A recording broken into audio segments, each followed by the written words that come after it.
Through the hot red tides of sin. This is Faith Blind Counsel. Everything is within. You create the light. We are one. That's it. Okay, I'm recording. Yeah. Oh shit, you're just now recording. I was getting ready to start the thing. Fuck.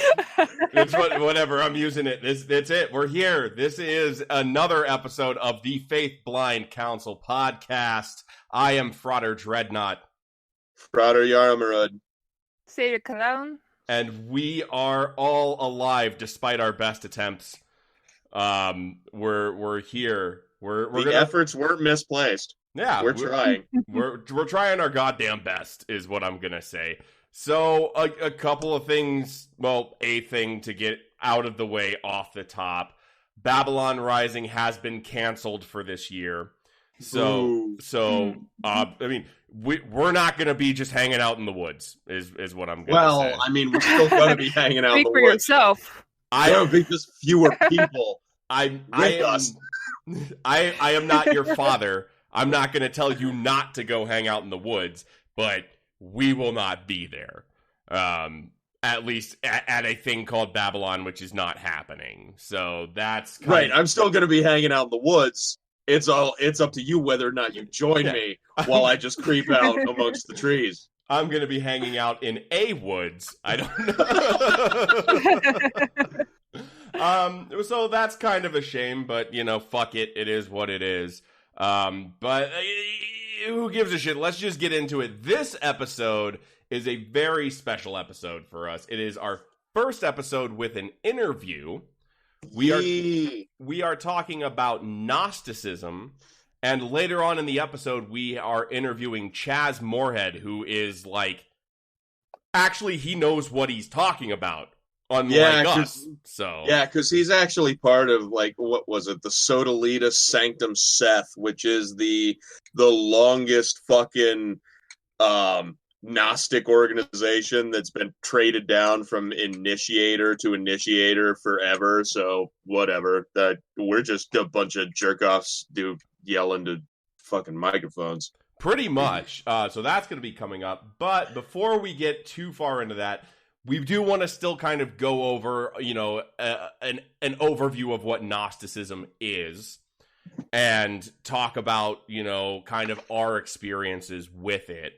So primarily the books that we drew from for this episode were by Timothy, I think it's Freak or Freak. Yeah, it's I think it's Timothy Freak and then Peter Gandy. Yeah, so the two books are the Jesus Mystery and Jesus and the Lost Goddess, which are both books that, in my opinion, do a very good job at laying out the basic foundational beliefs of Gnosticism without getting mired down in the mythology of it. Right, and this time we actually had the wherewithal and forethought to give Seder Cologne over here some heads up as to what we're recording. What little good's gonna do any of us? Yeah, whatever. It's fine. You just kind of talk about some stuff. So, Gnosticism is a very kind of nebulous term. It shows up in a lot of places, and a lot of people have their own kind of definition or what they consider to be a Gnostic whatever, right? Or a point of gnosis. So I'm interested to hear what your guys' kind of your take on the term Gnosticism or being Gnostic or gnosis is. I'll let Cologne take this because I practiced Gnosticism. It was one of my pet paradigms for about 4 years. So I've got my own baggage with this. So you can go ahead and take that one, Cologne. Well, primarily what I absorbed from the reading is that Gnosticism is basically a belief in having direct knowledge of either God or the way the universe is actually structured in some way. But it seems like most of the Gnostic traditions I read about, that seems to be the basis. Am I off? No, that's pretty close. Honestly, if I were to just give like a boiled down version of what Gnosticism is, I would just say it's Christian mysticism. Yeah, that's fair. I feel like for me, like when I think of Gnosticism, I think of like being able to attain applicable knowledge, right? Mm. So a lot of the basis of Gnosticism in my mind is understanding that everything in the Bible. So for this purpose, we're talking about Gnosticism within Christianity. And everything in the Bible from a Gnostic viewpoint is allegory. It's not meant to be taken literally. It's meant to be seen as a myth. And in that regard, you're looking at what can I take from these stories and apply to myself. Yeah, because one thing that it's talked about in the Jesus Mysteries, and it's an extremely pervasive thing, and it's something that you have to deal with when it comes to any form of Gnosticism, is the idea of the mystery schools. And what the mystery schools were is these stretch back to antiquity. Like you had Pythagoras was a member of one, Plato, Socrates, all a member of mystery schools. And so what these were was you had outer mysteries and inner mysteries. The outer mysteries were those things that were given to other people, to basically the general populace. Like, okay, these are our stories. These are the things we're following. Cool. And that's where you get things like the Gospels and the Bible. Those were the things that were designed and written for mass production. And from there, you get the inner mysteries where people would come in, and after practicing for a while, and they're like, okay, well, I'm starting to get this. I'm starting to get the hang of this shit. That's when the teacher, be it Pythagoras or Socrates or whatever, would be like, okay, are you ready to be initiated, bitch? And you'd be like, what? And then you find out through this whole initiatory process that everything that you had learned was actually an allegory. Here's the fucking truth. We're laying it on you true, so that way you know that all of these stories, this is what they really mean. Well, that sounds dumb, but I understand why you would do it. Like, it's one of those things where the reason I say it sounds dumb, I don't mean that it's actually stupid or whatever. It seems like a thing that if you aren't able to put yourself in that position, right, of what people had was knowledge that was essentially tantamount to heresy. Right? Yeah. You can't just put that shit out there. But well, yeah, that's the thing. Like you had, and it was okay. So with the outer mysteries, because it's for public consumption, mass consumption, that's what most people understand, and that's what most people are going to read. And so that's where you get like the church as it was established by Constantine and like the Council of Nicaea. They came out and like, well, this is the truth. This is what it is. Because none of them bothered going through the initiatory phase and everything, because that was too much fucking work. When you've already got all of these thousands and thousands of people who believe in, oh, well, Jesus rose from the dead and fucking whatever, why would you bother initiating all of them? Because not everybody's going to be initiated, because then you've got to actually fucking sit there and think about what you're learning. But yeah, fuck it. That's too much work. This is the truth. Next. Now pay the church. It kind of worked, though. Like, you can't... Well, I mean, it did work. Like, from a state point of view, yes, it did work. From a tyrannical, totalitarian, yes, this is what we're pushing out. Yeah, it did work. I mean, yeah, totally. That sounds like a place that I wouldn't want to be, and yet am. So, like, yeah. There's not much you can really do about it, right? That's what the whole point of like initiation is to be able to figure out, like, no, there is stuff you can do about it. There's stuff you're supposed to do about it. Like, But you can't, again, go giving that fucking information out to everybody. So you have these, like, convoluted fucking, like, esoteric points of initiation that people have to go through so that they are, in a sense, they're vetted. Like, you know that they've done the shit. And that was what made it so fucking cool, is that, like, you can, if you, say you were running, like, a Gnostic church or whatever in, like, 2,000 years ago. You had all of this shit where you have people who have only read the outer mysteries, only heard of those, but you also have people who are talking about, like, who you've actually initiated, and they've gone through the inner mysteries and learned, like, the truth of what all of this shit is. Well, that's where in the Gospels that you have, so every basically gathering church had their own gospel. So that's where you get, like, the Gospel of Judas, the Gospel of Thomas, the Gospel according to St. Mary.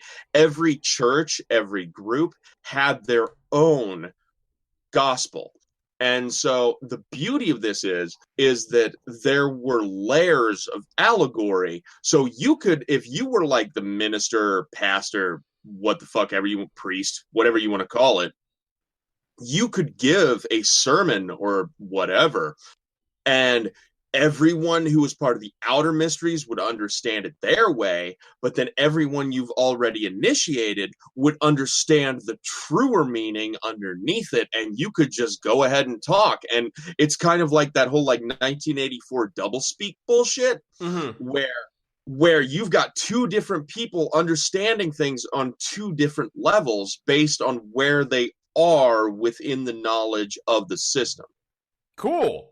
I mean, it sounds like every group that I've ever been a part of, except for I was on the outer level where I just didn't understand shit to begin with. But they'd be talking and I'm like, the fuck is a rhombus? I don't get it. Where the fuck are you there teaching you about rhombi? I don't know, public school? Fuck. So you, Yara, had practiced Gnosticism for like 4 years. I have like a very, very limited understanding of Gnosticism, only because like I was an edgy kid, like right after my fucking, like, every person goes through a phase. Like, if you grew up in a Christian household, you go through a phase where you eventually are like, I'm going to do the opposite of this. Yes. Most people end up going through that and, like, finding, like, the Satanic Temple or, you know, fucking some shit like that, right? I started finding Gnostic Gospels online. Oh, no. I kind of did the same thing, and that was kind of the fucking motivator behind it, where it was like, ha! Take that, Dad! You think you know the Bible? I know the Bible even fucking more. I know the secret Bible. Right, yeah. And that was one thing, because like with the Council of Nicaea, what they did is they kind of canonized the New Testament. And so by canonizing the New Testament, they had determined what books are church safe, church doctrine, and that shit, versus those are bad. Those teach terrible things that we don't want to learn. Yeah, like coitus interruptus. Yeah, which that was onanism. That was what, the Gospel according to Mary Magdalene or something like that? I think so. There's so many of them, which a lot of the old Gospels that we've gotten are from what's called the Naghamarati Library, which was basically like, okay, you heard about the Dead Sea Scrolls and shit. Yes. They found all of these fucking old scrolls of the Torah that were like in fucking clay pots that they found in a cave. The same kind of thing happened with the Naghamarati Library. During the 1940s, this dude in Egypt, I think, in the city of Naghamarati, found a pot full of old scrolls, and they were just filled with Gnostic Gospels. It seems like there was a lot going on in Northern Africa in the 1940s that would make that kind of like... Yeah, I don't know what it was. Where did you find the time? Like, these bitches have been sitting in a cave for 2,000 years. It's like, oh, the world might be ending. Better find a nice cave. Where did you find? You just find some pots, and you're like, maybe there's drugs in here. Oh, no. The worst part, and it really shows like our human dumb shit. Like the dude who found the Naghamarati Library in these pots. His wife, in order to keep warm at night, started just fucking chucking scrolls into the fire because she thought he brought home a bunch of fucking tinder, and it's like, awesome, good job, guy, you found these in a cave. I mean, technically she wasn't wrong. So we still kind of lost some of these gospels because she thought, well, good job, you found some tinder in some old pots, and she's just fucking yeeting 2,000-year-old literature into a fire. Well, yeah, but I mean, like, there are a lot of books I would do that with too today. like the Bible, Ayn Rand. Yeah, anything, like any Stephanie Meyer's, anything. Actually, I would want to keep those just so that I would have something to read and feel better about my own inability to put anything on paper, because at least it's not that. That's fair. Like, you got to have a benchmark. It's important. But see, so with the Council of Nicaea and everything, they decided what were approved gospels and whatnot, and so that's where we end up with the New Testament as it is today. But so the original 4 gospels, Matthew, Mark, Luke, and John, are all part of a group that some scholars have believed to have a single author. So the single author being Q, they just kind of threw that one out there, not to be confused with the alt-right dickbag.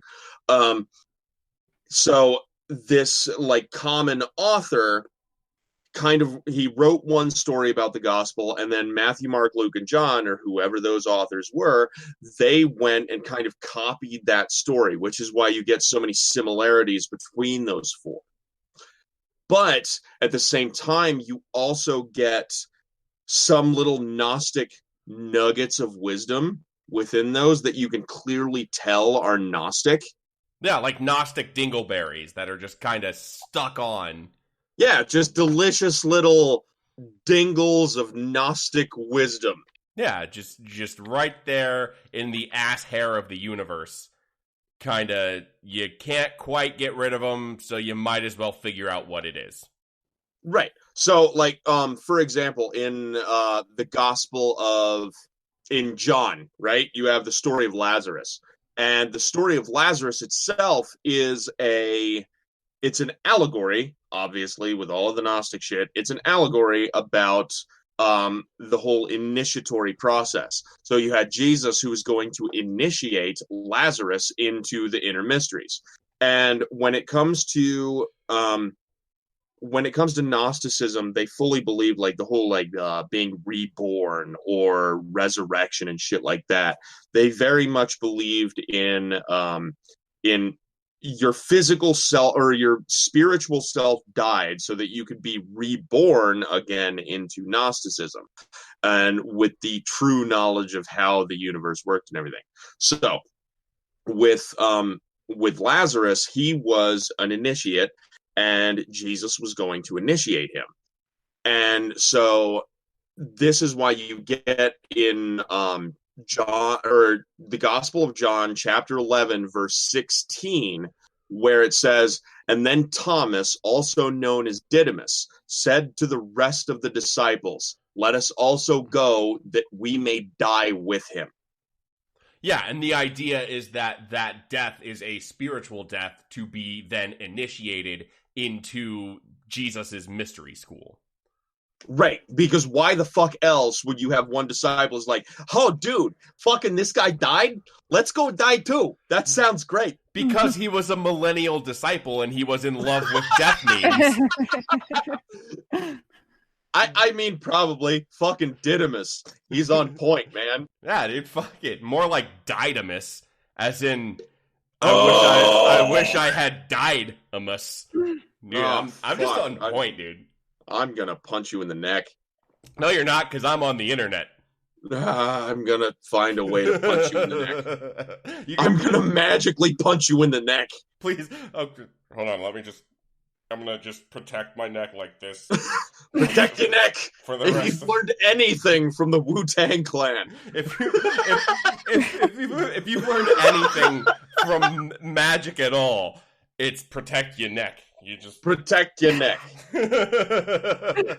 But yeah, so you get little nuggets of Gnostic teachings and shit in the actual Gospels.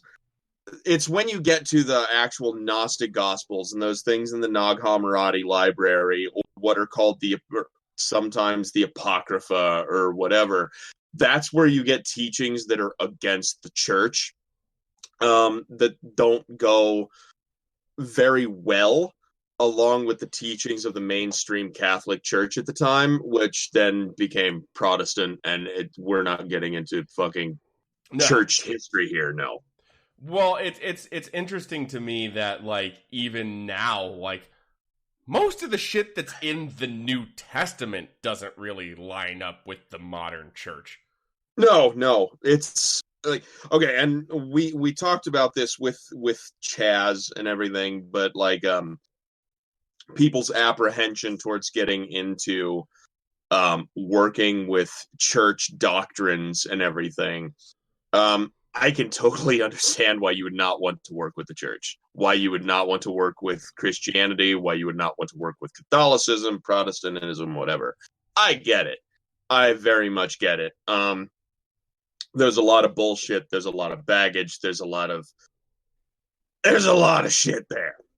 But I mean, personally, it's your job as a magician to figure your shit out. So absolutely. And I think, like, the thing that you're saying there, it's a double-edged sword, because there is a lot of shit there. There's a lot of stuff to work with.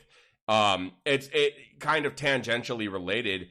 The idea that you get from American Conjure specifically, that the Old Testament has hidden works in it. Like, it has codified spells in the Old Testament. Yeah. That can just as easily apply to the New Testament.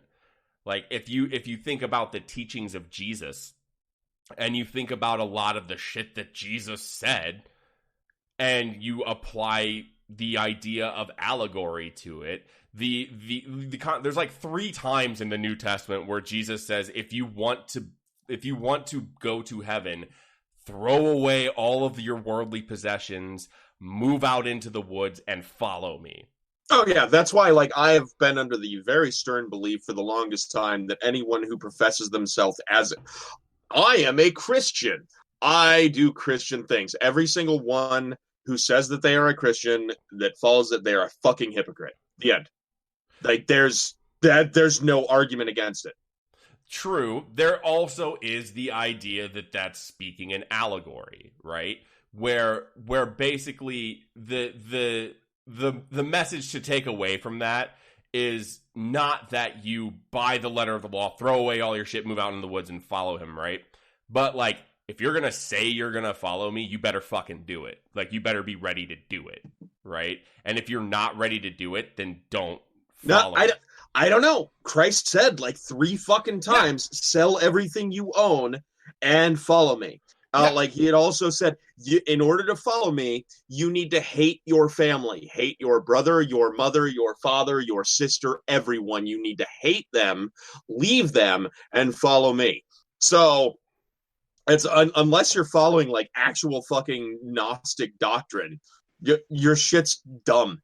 So you're a hypocrite. No, I'm not disagreeing with you. I'm saying that there are many examples of shit that is said that is meant to be kind of this thing of, like, it's a very, like, pseudo-initiatory thing to say, right? Yeah. You put this big fucking, like, ultimatum up there, right? Of, like, you gotta sell all your shit. You gotta get rid of every worldly possession you own. You can't have a house. You can't have a family. Move into the woods. Follow me. And if people are like, yeah, no, fuck that, I'm not doing that, then they're not ready, right? Well, fuck you. Where is your fucking, like, you need to follow Jim Jones here. Like, just sell all of your shit and move down to fucking Ghana or wherever the fuck ever and work on a commune with all of us other hippies and drink some, fucking Flavor Aid. Except he didn't sell everything because he loved him some speedballs. Is all I'm gonna say. Can you blame him though? No, I can't. No, I can't. But no, there's a lot of stuff that is very like, I mean, there's so many things that are like meant on several levels that were, said even in the New Testament, not even shit that Jesus says, but like right.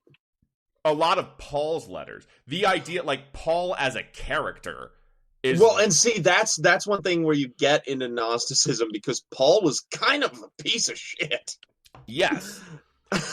Yes. So, all of a sudden he's just going around killing Christians and whatever, and then he has like some fucking vision. He's like, "No, I'm the better one. I'm the better Christian. Fuck them. Fuck them. Fuck that guy. Fuck that guy. I'm still gonna murder him, and I'm gonna tell him why I did it now, and all of this shit's wrong." Yeah. But I mean, you look at like any like fucking. If you look at the Bible in the sense that some of it is allegory, you have to look in the sense that all of it is, or that if not all of it's meant to be literal, then none of it is literal, right? Oh no, absolutely. Like the entire thing's fucking allegory. And this is one thing we'll get into like so like right now with Gnosticism, we're talking primarily about the New Testament, but we'll get into the allegory at some point of the Old Testament when it comes to like Hasidim, which are like Jewish mysticism. Like we'll get into that where they still believe that all of the Old Testament, the Torah, all of that shit, that's all fucking allegory too. Yeah, I mean, just to dive into it, the entire book of Exodus is about initiation. The whole thing. There's no archaeological evidence whatsoever that any of the shit that happened in there actually happened. There's no archaeological evidence that the Jews were ever in Egypt, ever. You can't tell me that somebody got lost for 40 years in a desert that can be traversed on foot in 3 days. Yeah, you just walk in one direction, Moses. Like, really? Just one direction. Just follow the fucking sun every day. It rises in the same goddamn direction. Just go that way, you dumb piece of shit. Just go that way. Like, did he think all of a sudden the fucking sun turned into a goddamn top and it's like, oh, we don't know. Well, today's Tuesday. It turns out the sun's rising in the north today. What are you even talking about, Moses? God said it. God said it. We're doing it. I don't trust the sun. The sun is a lie. Well, I mean, if you follow the Old Testament, that bitch hung up in the sky for like 20 days or some shit with Joshua or whatever. So, I mean, you can't trust anything because the demiurge is a piece of shit. Fuck him. And that kind of gets into like specific branches of Gnosticism. Where you talk about the demiurge is a piece of shit. Yeah, next, where you basically talk about like Sethian Gnosticism, and that gets covered a lot more in the interview. But for a very quick overview of Sethian Gnosticism, is the idea that the universe as we know it and the God of the Old Testament is not the God. Basically, the universe is an impure creation made by an impure God. Right. Okay. So Sethian Gnosticism was what I primarily did as well during that 4-year stint that I was stuck in it. So buckle down. I'm going to give you the fucking story of how the universe was created. according to Sethian Gnostics, as quickly as I can, because it's a goddamn thing. All right, let's fucking do it. Strap in. Okay, so in the beginning, you had the source. The source is the one true God, right? So he's higher than whatever. He's everything. Everything is the source. And so the source, good, like just sitting around thinking about himself. He's like, well, I'm here. Oh, shit. And from that, you have what is called the first thought, or Barbello. The first thought came about and is like, oh, wow. You were thinking about things, and all of a sudden, I'm here. I'm thinking. I am a thinking thing. And so you have Barbello and the source, who are just sitting there, just being and thinking about whatever. It sounds like a Rocksteady band, Barbello and the Source. Dude, I would totally listen to them. But so from this, you've got, okay, for eons, whatever, there's no time at this point. Time doesn't exist because it's all of existence, everything. There is no universe. It's just Barbello and the source. They're just sitting around thinking about shit. And so Barbello's thinking about shit. And then all of a sudden, boom, Sophia. Sophia comes about. Sophia is wisdom. Because Barbello had this thought of like, oh, damn, like everything's fucking perfect here. Like everything's pretty fucking great. How can I make things better? Oh, I don't know. Let's just hang out with this source dude who created me. Cool. Boom. Wisdom. So now you have Sophia and Barbello and the source. Well, Sophia just got around thinking about shit because there's nothing else to do, because nothing else literally exists at all. And so Sophia's like, oh shit, well, like if everything's perfect here, well, what does that mean? Oh shit, well now you have duality. Now there are perfect things, now there are imperfect things, because you thought of the idea of something existing other than this. So with that duality, now you get something called Yaldabaoth. Yaldabaoth is the demiurge. Yaldabaoth is the one who created everything. And because it was not created in a way that was basically in line with like perfect contemplation upon the source, it was created out of this idea of a duality, of an imperfection. That's where Yaldabaoth, the demiurge, is this dumb fucking thing who's like, I need to make my mom happy. So I'm gonna make my mom happy by making the universe. And so basically, we exist in a fucking macaroni picture that gets put up on the goddamn fridge because you don't want your stupid, shitty kid to start crying about shit. Yeah, and now yeah. I have to pay rent? Yep, that's pretty much it. Fuck! And so you have Yaldabaoth who's like, I need to make Sophia, my mom, happy. But because he was created out of this idea of dualism and shit, he doesn't realize where the source came from. He doesn't realize what the source is. And so because of this, that is the Gnostic explanation for why like everything in the world is shitty. Because you had this, I don't think it was Plato, it was Epictetus maybe, who argued that like, oh well, if there's a god in the world and he's all powerful, well then he can get rid of evil in the world. But if he's all good, like he would understand that there's all of this evil in this world, and if he can't get rid of it, then he's neither good nor all powerful. It's a theological argument kind of thing, but with that, there's a Gnostic explanation for that, which is, yeah, he's not all powerful and he's not all good because he's kind of a piece of shit who just kind of spawned out of ill thoughts and ill deeds and whatever. And so he doesn't know what the fuck he's doing. He just created this because he fucking could to make his mom happy. And Sophia's just sitting there like, oh, fuck. God damn it. How am I going to fix this shit?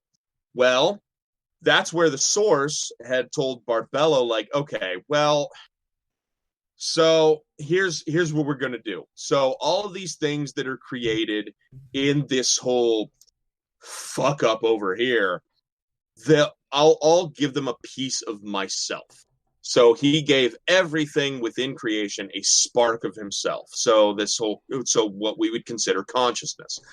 And so from this consciousness, that's where he was like, okay, well, now that you have this consciousness, you can actually think upon where you stand in existence and everything. And you can actually contemplate where you came from and start figuring out, based upon our help, because the Source and Barbello and Sophia ended up sending like what are called luminaries. So like Elileth and whatever, to be like, okay, well, here's the truth. Here's what's actually happening. Good luck. And so from learning about all of these things and how the universe actually works, that's where once we die, we come back to the source. We're reconnected. Our souls, our consciousness are reconnected with the source, which is similar to like the Eastern concept of enlightenment, whatever, where you realize that everything's a fucking sham, and then you go to the fucking whatever nirvana. But it's through that process, like, until you realize that, until you figure out everything's fucking garbage and the demiurge is a piece of shit and created this garbage hole and I hate it and I just it's all fucking shit and I want to go home. Once you realize that, that's when you're like, oh shit, this is the truth. This is everything. So then once you die, you go back to the source. Before that, until you realize that everything's a fucking garbage heap, you just reincarnated back into the garbage heap until you learn your lesson that it's a fucking garbage heap created by Yaldabaoth, who's a piece of shit, and fuck that dude. Wow. That's Gnosticism. Okay, then. So, all right. What is that what you got from the reading, Cologne?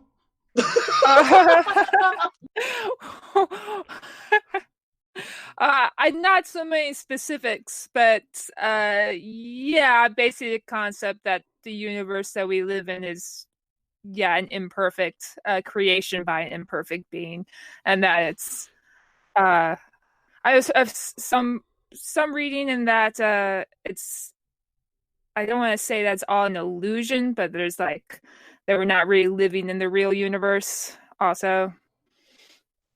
Yeah, because you've got concepts like Pamplona and like where I had mentioned that like with the mystery schools and shit, you have like the teachers like Plato and Socrates. This is where you get the concept of the Platonic ideals and the Platonic story of the cave, and the allegory of the cave, where you see all of these shadows on the wall and you perceive that this is actual reality and shit. Well, then some person becomes initiated and actually walks out of the fucking cave and realizes what the universe really is.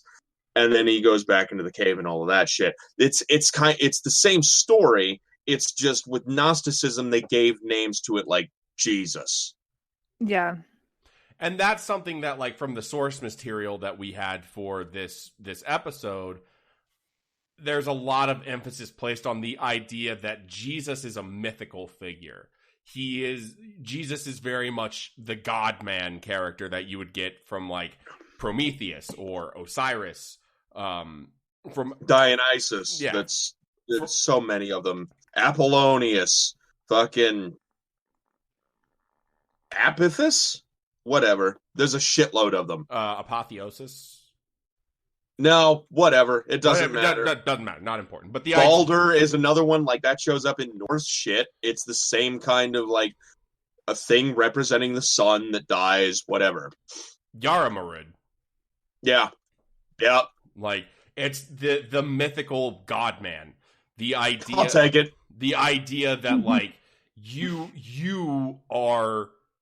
That's what you're searching for within yourself, is the God-man archetype within yourself. And that's what Gnosticism, and Gnosis is really about. Gnosis is about achieving that God-man archetype within yourself. Right, because with Gnosticism and the whole God-man thing, like the purpose of the Gnostic Gospels and everything is for you to realize, like, once you got into the inner mysteries and shit, you realize that, yeah, you're God. Like, that's what that spark is inside of you. You are God. That's what you are. And it's very much like a right-hand path thing, how we had discussed earlier. But like with all of these stories, all of these allegories, you have Jesus who does all of these things, and you're supposed to act like Christ. You're supposed to be like Christ, because Christ is the answer that the Source and Sophia and Barbello had. It's like, okay, well, we're going to go ahead and give them Christ as kind of like a standalone kind of, well, here's how you actually do it. So that's where you get the Trinity and shit. You have the Trinity of God, which would be the Source, not Yaldabaoth or the Demiurge. Then you have Christ and Sophia. Those are the three, which is where, like, with the early church, they were able to kind of like sneak in the whole concept of like the feminine worship and female worship is with Sophia. Yeah. And so that's where you get those three. And so Sophia in the New Testament and everything is allegorically linked to Mary Magdalene, Mary, the mother of Christ. So you get all of those things. That's the Trinity. And it's through that and through all this teaching and shit that you realize, holy shit, I'm Jesus. I'm Jesus. And then you can fucking like break away from all of this dumb shit. And you're like, the fucking Yaldabaoth and your goddamn demiurge bullshit. I don't care anymore. I am enlightened and I am done with your garbage. And that's where, like, to bring it back, in one of my favorite pieces of allegory from the Bible at all, that the modern concept of hell did not really come about until what the Divine Comedy or some shit, like. Yeah, sort of. And then you Thanks, have Dante. Well, and then you also have like oh god, I'm gonna say William Blake, but I know that I don't think that's right. You might be the guy that did all the like horrifying fucking paintings and shit. Oh yeah, that's William Blake. Good call. You have like that kind of shit, right? But the original, or if Hieronymus Bosch. Bosch, yeah. One of them. I don't know. It's all the same shit to me. Like, I'm not an educated person. I don't know what you expected from me, but very little, and yet you still disappoint. Nailed it. But the original concept of hell is the eternal separation from God. Right. But the allegory in that is not the demiurge, it's the Source. It's Ein. Like, you are eternally separated from God. Mm-hmm. Ergo, you are living in hell right now. Yes, and that is the biggest thing with the fucking Gnostics, is that hell is right now. We are in hell. This is hell. Like, and you're going to keep coming back to hell until you realize all of this shit, and that, you know, we get to get back to the Source. And that was one of the things with some branches of Gnosticism. It's like, once you learn that, you break free. The end. So everyone listening, you're fucking welcome. We did it. Yay! Let's get out of here. We did it. You're out now. But you're fucking welcome. But you also have like you know, then you get into all of that weird, like, you know, Pharisee, like, well, what is the definition of learn? Who gives a fuck? Nobody cares. No one gives a shit. It's all fake. It's all made up anyways. So, that's, I feel like, a pretty good overview of Gnosticism as far as what we kind of very quickly dove into with the two books. Oh yeah, there's so much more. There is so much more to get into. There's like the whole concept of archons and luminaries and like angels and all of this shit. Well, there's also many different schools of Gnosticism. Yeah. Yeah. And for our purposes for this episode, mostly what we are focusing on is Sethian Gnosticism. And when we get into the interview, you'll hear from Chaz, who is a very well, informed Sethian Gnostic. He talks some more about some of the other schools. Frankly, they're not nearly as metal. They're not nearly as cool. No, they're not. Fuck that shit. That's why I went into Sethian Gnosticism anyway. It's so much cooler because it's like nihilism, but it with a little glimmer of like, it could be better. It's cool.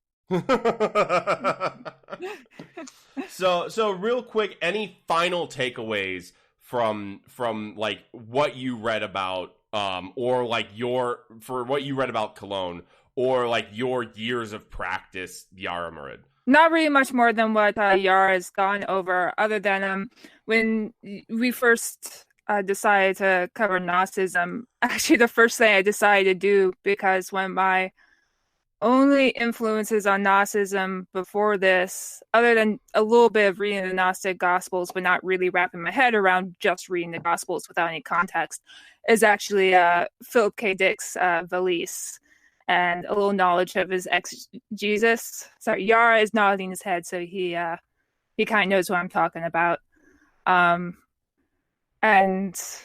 Which yeah, even he has kind of his own entire, because from what I understand, like, he wouldn't really call himself a Gnostic, I think, but other like Gnostics kind of like, he practiced kind of his own form of Gnosticism. And even Carl Jung, towards the end of his life, had like outright said, like, I'm a Gnostic. He kind of even wrote his own Gnostic gospel. I kind of want us to write our own Gnostic gospel. Well, and that's the thing. Like, if you read, so there are a bunch of different compendiums of the Gnostic Gospels. You can go on and like Google and just search for the Naghamarati Library, and you'll get all of these texts from that collection. But like, some of my favorite actual books are the Gnostic Bible, which is a huge compendium of Gnostic texts, and they're so like drenched in allegory and shit that sometimes just reading them as they are is almost incomprehensible. But yeah, like, we could totally as a group fucking do it, because like, it doesn't matter as long as you point towards the basic things that Demiurge is a piece of shit and fuck Yaldabaoth, and we're done with this and we're going home. Once we die, this is shit. Let's go home. As long as you like boil down to that, you're fine. It's whatever. Talking about things being incomprehensible, I feel the same way when I read the menu at Denny's. Because it's so much, but it all just points to the Grand Slam. The moon's over my hammy is a fucking lie. Right. Grand Slam. No. It's like with fucking Taco Bell, man. Like, their entire fucking menu is just like 5 ingredients. That's it. Yeah. Their entire menu. So what you're telling me is that Taco Bell is like the Gnostic fast food joint. Yeah, kind of. Everything's an illusion built by fucking Yum Foods. Yaldabaoth. Yeah, Yaldabaoth. Fuck that piece of shit. I need give me the truth. Give me ground beef and fucking hot sauce. I don't need all of this other. What the fuck is a chalupa? That's not a thing. Well, all right. Let's fucking get into this fucking interview, man. I am so excited. So we're gonna go ahead and have an excerpt from this interview. The interview itself is a 2-hour long interview. We're not gonna have time for the whole thing here, but it will be released as its own very special esotopical. So be on the lookout for that. But right now, I'm very proud to present to you an excerpt from our interview with Chaz Moorehead about Gnosticism. Today's episode is sponsored in part by Welcome to Paradise. Founded on the principle that ritual and occult items are best when vetted and created by actual practitioners, Welcome to Paradise provides a place for magical artists to showcase their tools and art to those in search of them. Aiming toward total inclusiveness, they carry items from paradigms like Wicca, Left Hand Path, and Voodoo, and are always looking for more artists to diversify their ranks. So, whether you're a magician looking for a new piece to help your practice, or a venue to finally display your occult artwork to the world, Welcome to Terradice wants you to join their growing community. All you have to do is go to welcometoterradice.com. All right, hey, tonight on Faith Blind Council, we have with us Chaz Moorehead. We're super excited to have him on here today. His bio, he joined the Hermetic Order of the Golden Dawn at 18. From there, worked through the outer order grades while approaching Gnosticism. His path led him to taking the paths of the clergy in the Ecclesia Theurgica Apostolic and Rosicrucius, and receiving redemption in the Valentinian Gnostic School of the EVA. For the past 10 years or so, he's been focused specifically on Sethian Gnosticism, receiving initiation into Sodalita Sanctum Seth, the oldest continually operating Sethian school in a direct lineage from initiator to initiator. Currently, he's undertaken the initiator tasks in the first half of this school and devoted his life and ideal to the whole Sethian thing, which can be summed up in his words as a torch to heaven and a bucket of water to hell. So we're covering Gnosticism, and I'm super excited about it because this was a big part of my life for maybe 4 years or so. So I'm super excited to actually find another fucking nerd who reads these old books. And thanks for coming on, Chaz. Hey, thanks for having me. It's great to be here. I'm really looking forward to this. I'm actually really excited to hear how a lot of these words are supposed to be pronounced myself, because don't go to me for that. I'm sure I'm going to butcher them just as much as you. So I do everything abbreviations, right? So the Ecclesia Theurgica Apostolica becomes ETARC. Sodalitas Sanctum Seth becomes SSS. I shorten everything because I know I'm butchering them. Well, it's good too because it makes it seem more like it's more like an accepted kind of like it makes your brain think of like, oh, this is an established thing, it's good to go, right? Because you've got all of this jargon that goes with it. Yeah, that's one of the. I mean, let's start with a tangent already. That's one of the just kind of things I really dislike about the Western magical tradition is we have all this crazy jargon, and it's very hard to speak on the same level, right? Because everybody's using a different terminology for a lot of the same shit that we're all talking about. And that was one thing that we tried covering on like the first 2 episodes, is just like having definitions and laying them out there, because there are so many people who have different fucking definitions for the same word. And so we just wanted to lay out like, okay, this is the word we're using, and this is how we're always going to use it. So if you need more info, go back. I'm not explaining myself again. For sure, yeah. Definition equals creation, so choose your terms wisely. Mm-hmm. And it's also a thing that gets very bogged down into like when you're trying to communicate ideas of people having an idea of like, okay, well, this is what gnosis even like, this is what gnosis means to me. This is what gnosis means to me. Like it gets really difficult. And so one thing that I'm really excited to do through like this interview is to get more of an idea from someone who's actually done the shit of like, this is how we used it. All right. So, before we even piece together this interview and like schedule the time and all of that shit, we went and asked a bunch of our listeners if they had any questions for you. So I'd like to, with your permission, just start chugging through some of these questions that they have, see if you can, shed some light on this very esoteric thing. I'm excited. Fire them off. Let's get this ball rolling. All right. So, first of all, let's start simple. How would you define Gnosticism? So I would define Gnosticism as, I'll give you 2 answers. I'll give you the lofty answer and then the real world answer, right? So I would say the lofty answer would be Gnosticism is the approach to a myth in a living language. It's the approach to a myth of change in yourself and your surroundings in accordance with some sort of cosmology set forth, right? From a practical level, knowledge gnosis is the idea of just becoming who you already are in the beginning, just going back to your fucking source, going right back to the beginning, and becoming who you always are.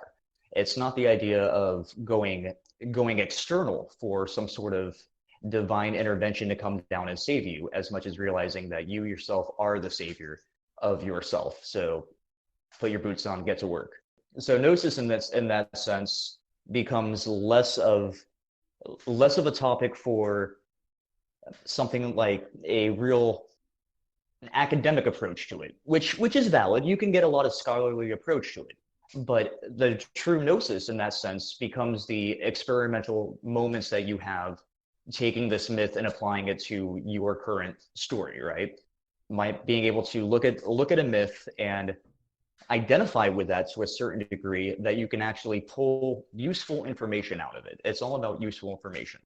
It's all about taking the tools at hand and doing something practical where you're at that moment. So I think it would be fair to say that gnosis in that regard is all about application. Like how can you apply that? That's like a thing that I think a lot of people tend not to really hold on to. They think like, oh, there has to be some grand meaning to this parable or to this, story or allegory that was laid out thousands of years ago, where in reality these are stories that are put out and they were, written by people who, as much as people want to say like, oh, we're so advanced, like people were fucking smart. Like there were smart people way back when. They understood shit, and they're laying these stories out in a way of like, look, you can draw from this. There are still applicable meanings and messages that are in these texts regardless of time, because like the human condition, as much as like the external world around us changes, the idea of like humanity has been pretty similar for the last several thousand years. Oh yeah, and not much has changed as far as what humans are longing for or desiring, right? There's this thread of commonality spinning between everything, is that we've all got the same worries about food, shelter, sex, money. We've all got the same questions of who are we at the source? Where do we come from? Where are we going to? Is there a heaven? Is there a hell? Is there anything more to this? What is my life goal? These aren't recent crises that we're just now having for the first time. Humanity's been pretty much having these crises since we first walked out of the ocean and onto land. It's the central mystery to life. So we have thousands of years of people asking these questions and sharing their information that are, they're guidebooks, they're stepping stones, they're markers along the path. It would be foolish not to pay attention to them. So in a boiled down sense, would you say that Gnosticism is more direct application of allegorical mystical texts? Okay, so yes and no. I think let me back up a little bit. So Gnosticism in this sense is the study of the Christos, the study of the Promethean ideal. All right, that spark of divine knowledge, that's gnosis. Gnosticism is about freeing yourself from the shackles of the world, as it were, and becoming a light bearer. So Gnosticism in the nutshell is becoming the light bearer. The way you do that is by not just going inside, but also, not just going outside, but also going inside to changing things within yourself. The difference, I think, would be something along the lines of a Christian might approach the saints and approach the Trinity and ask for help from these forces as actual divine beings. A Gnostic might use that same language pattern and those same rituals, but is understanding that the story centers around them, because they become the body of the Godhead at that point. So they're not asking for outside help from these deities. They're understanding these deities are residing within them, within their own pleroma, with spinning around their sphere of sensation. and it's all internal, it's all accessible from within. So Gnosticism is basically skipping the middleman and understanding that you are Christ. There's no need for third-party Christ. You're already it. So one of the like primary texts that I had drawn on in like researching for this was I'm gonna blank on the name of it, but I think it was Jesus and the Lost Goddess, I believe is the name of the book. But the idea, and that was very much the idea in the author's kind of thesis, was that all of these stories in the Bible, which are for all intents and purposes are what like a lot of specifically like Christian Gnosticism is based on. It's that these are all just iterations on myths from, you know, predating that cycle, right?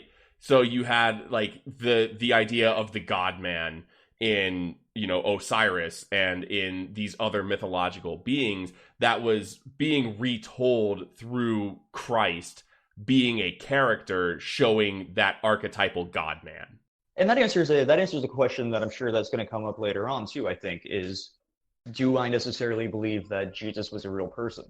I do not, but I also don't think it's important whether or not he was a real person, because I don't really care about a carpenter's son from back in, you know, the Bronze Age or whenever. I'm out of times, but I'm not really concerned about the physical man, if there was one at all, as much as the myth and the story and the lessons that can be taken from it. And I think a lot of the times too, you're more likely to take something useful from a myth or a fictional source rather than an actual thing. I don't know how many times I've had good advice come to me from somebody that I meet on the street or, you know, walking around or something, that they said something just good, just heart-wrenching good.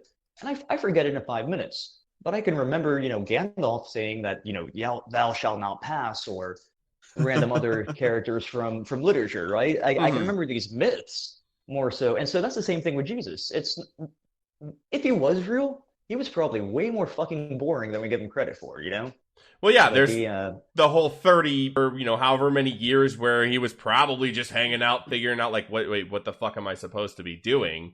You know, now, I do like the Gospel of Thomas. I'm sorry, the Gospel of Judas a lot. If y'all haven't read that, check that out. It presents some real hilarious Jesus stories from when he was a child.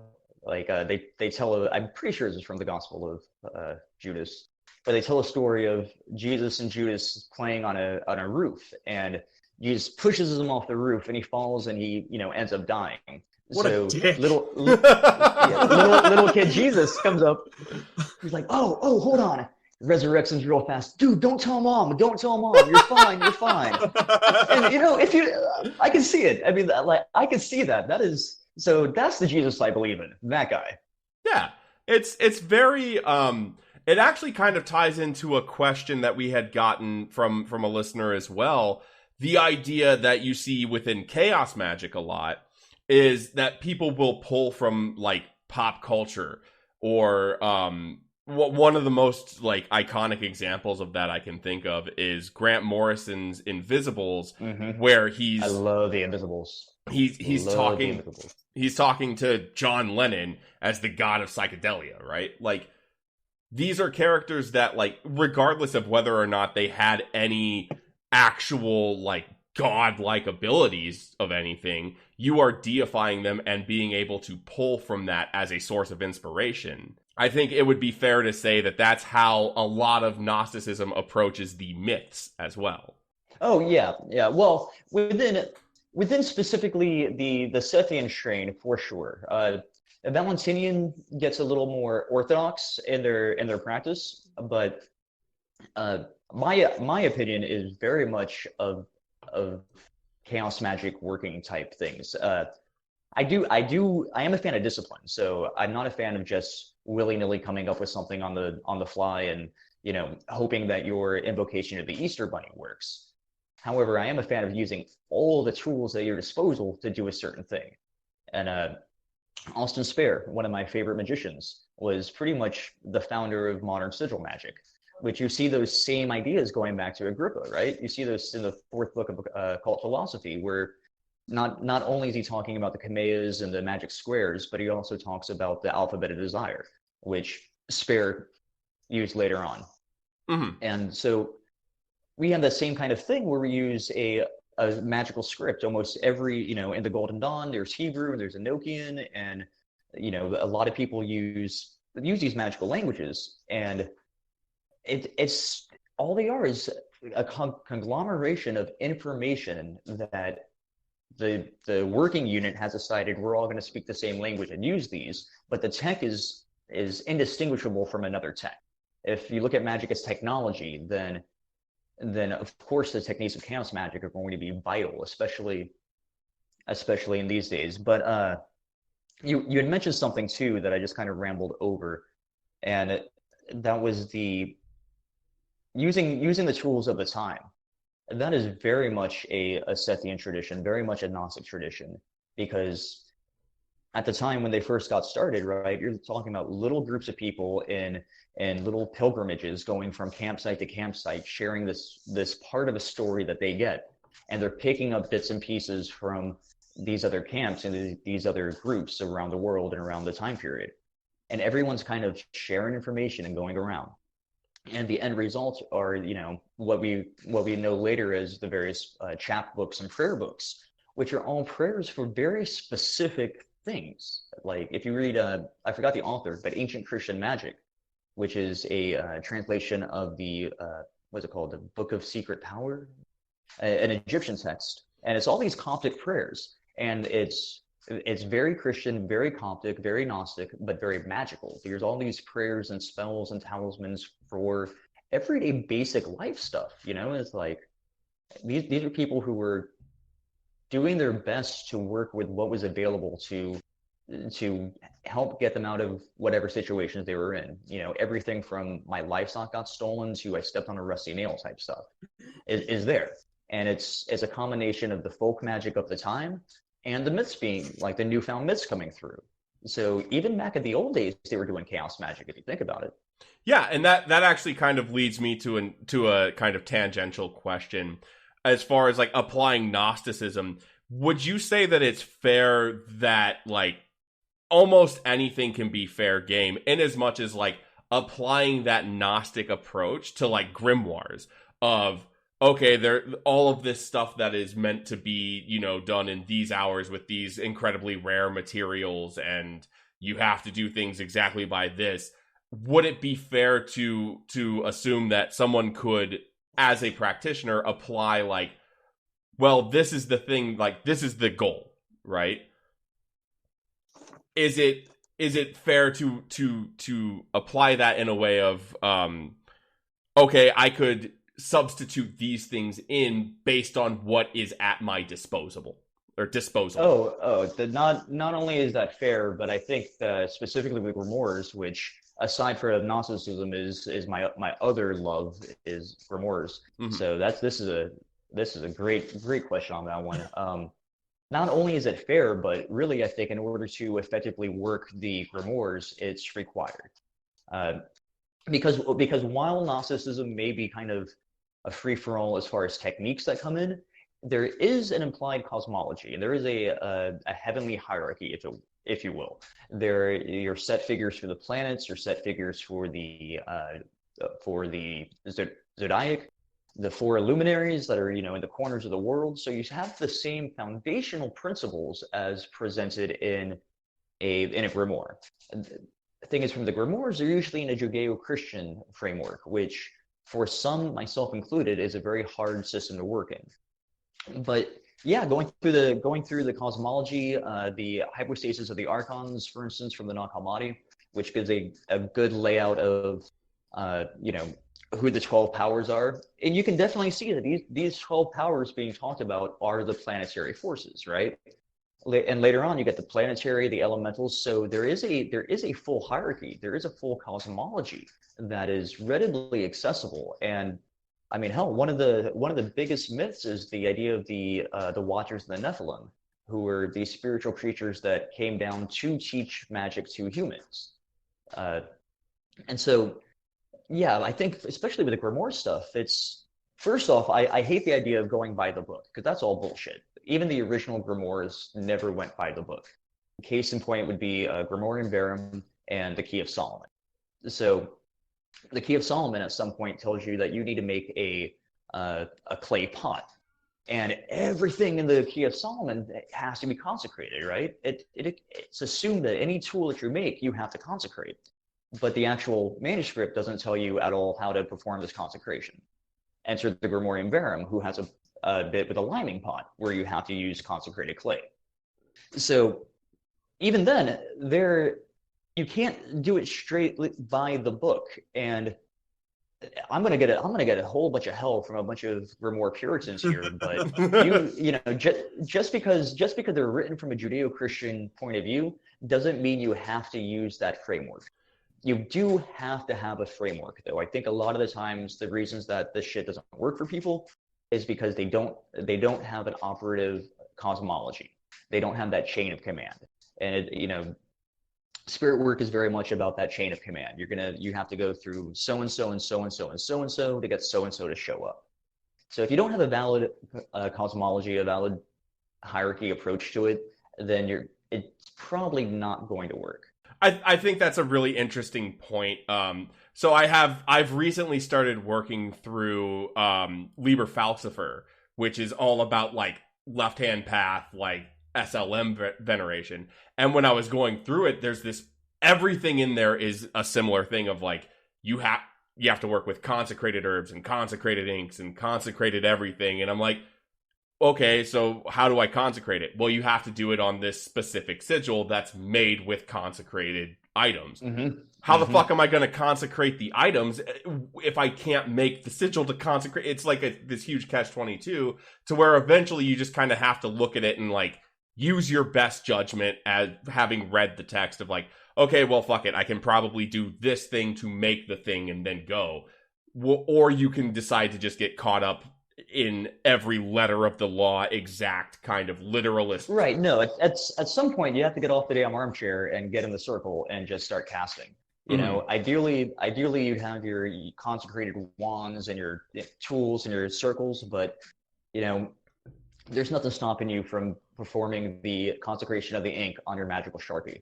It doesn't have to be some scarlet pumpernickel juice that you've got in, just go to the dollar store, buy yourself a Sharpie. Say, this is my magical Sharpie. This is only used for magic. Yeah. And you perform the same rite and do all the prayers and the consecrations as you would, but don't. If you try to be perfect from the get-go, you're just never going to get started. You're just going to keep waiting for the perfect time. It's better. My opinion is that it's better to do things out of time and just do them and see what happens. Yeah, it's one of those things. I've said it several times where a lot of people allow perfect to be the enemy of good. If you are trying to do everything perfect, you're just not going to do it.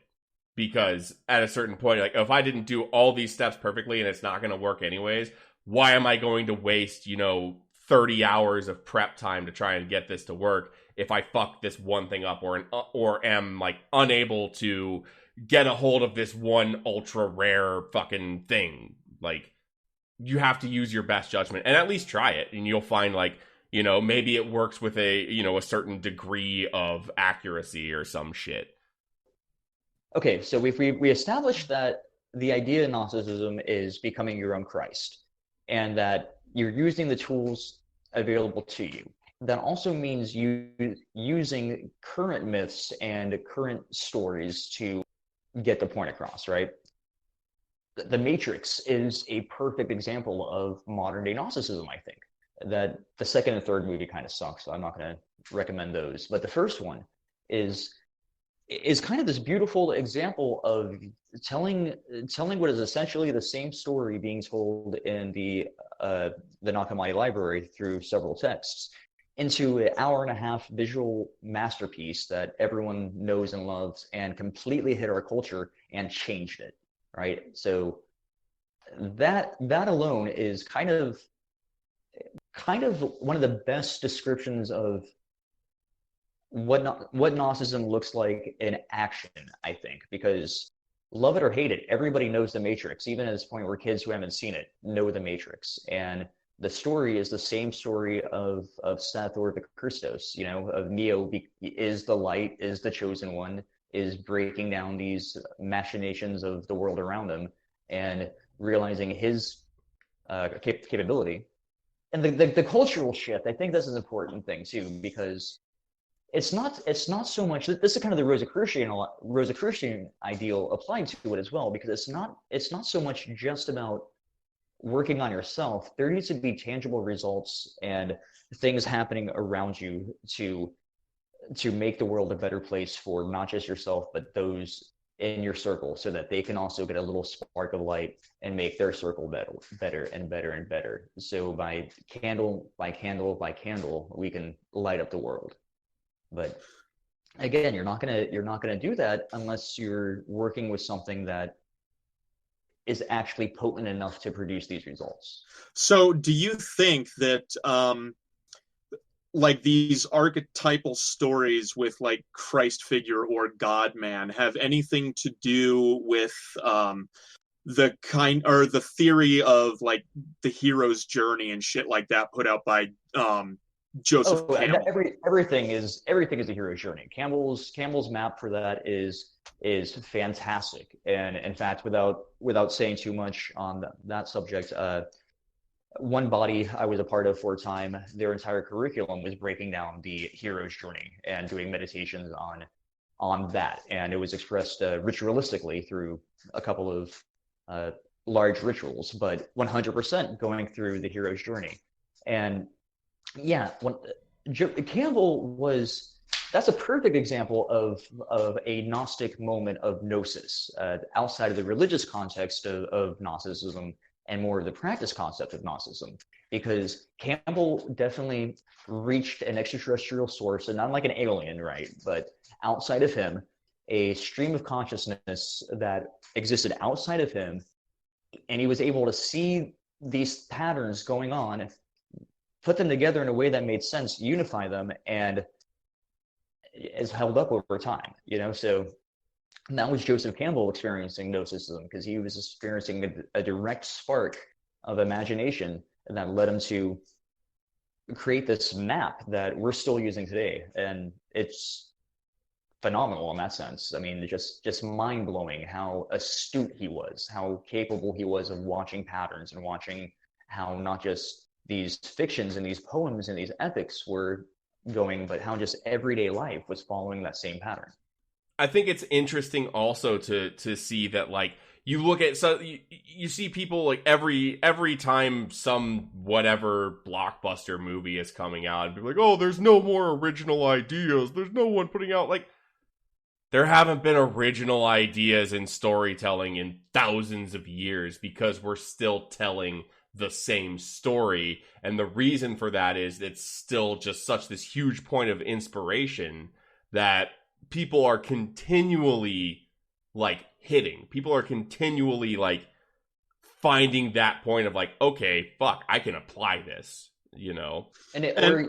or learning from it. It's when you hear a really good story and you lose yourself into it, and then, like, I've never fought a bear in my life, and I hope I never have to fight a bear.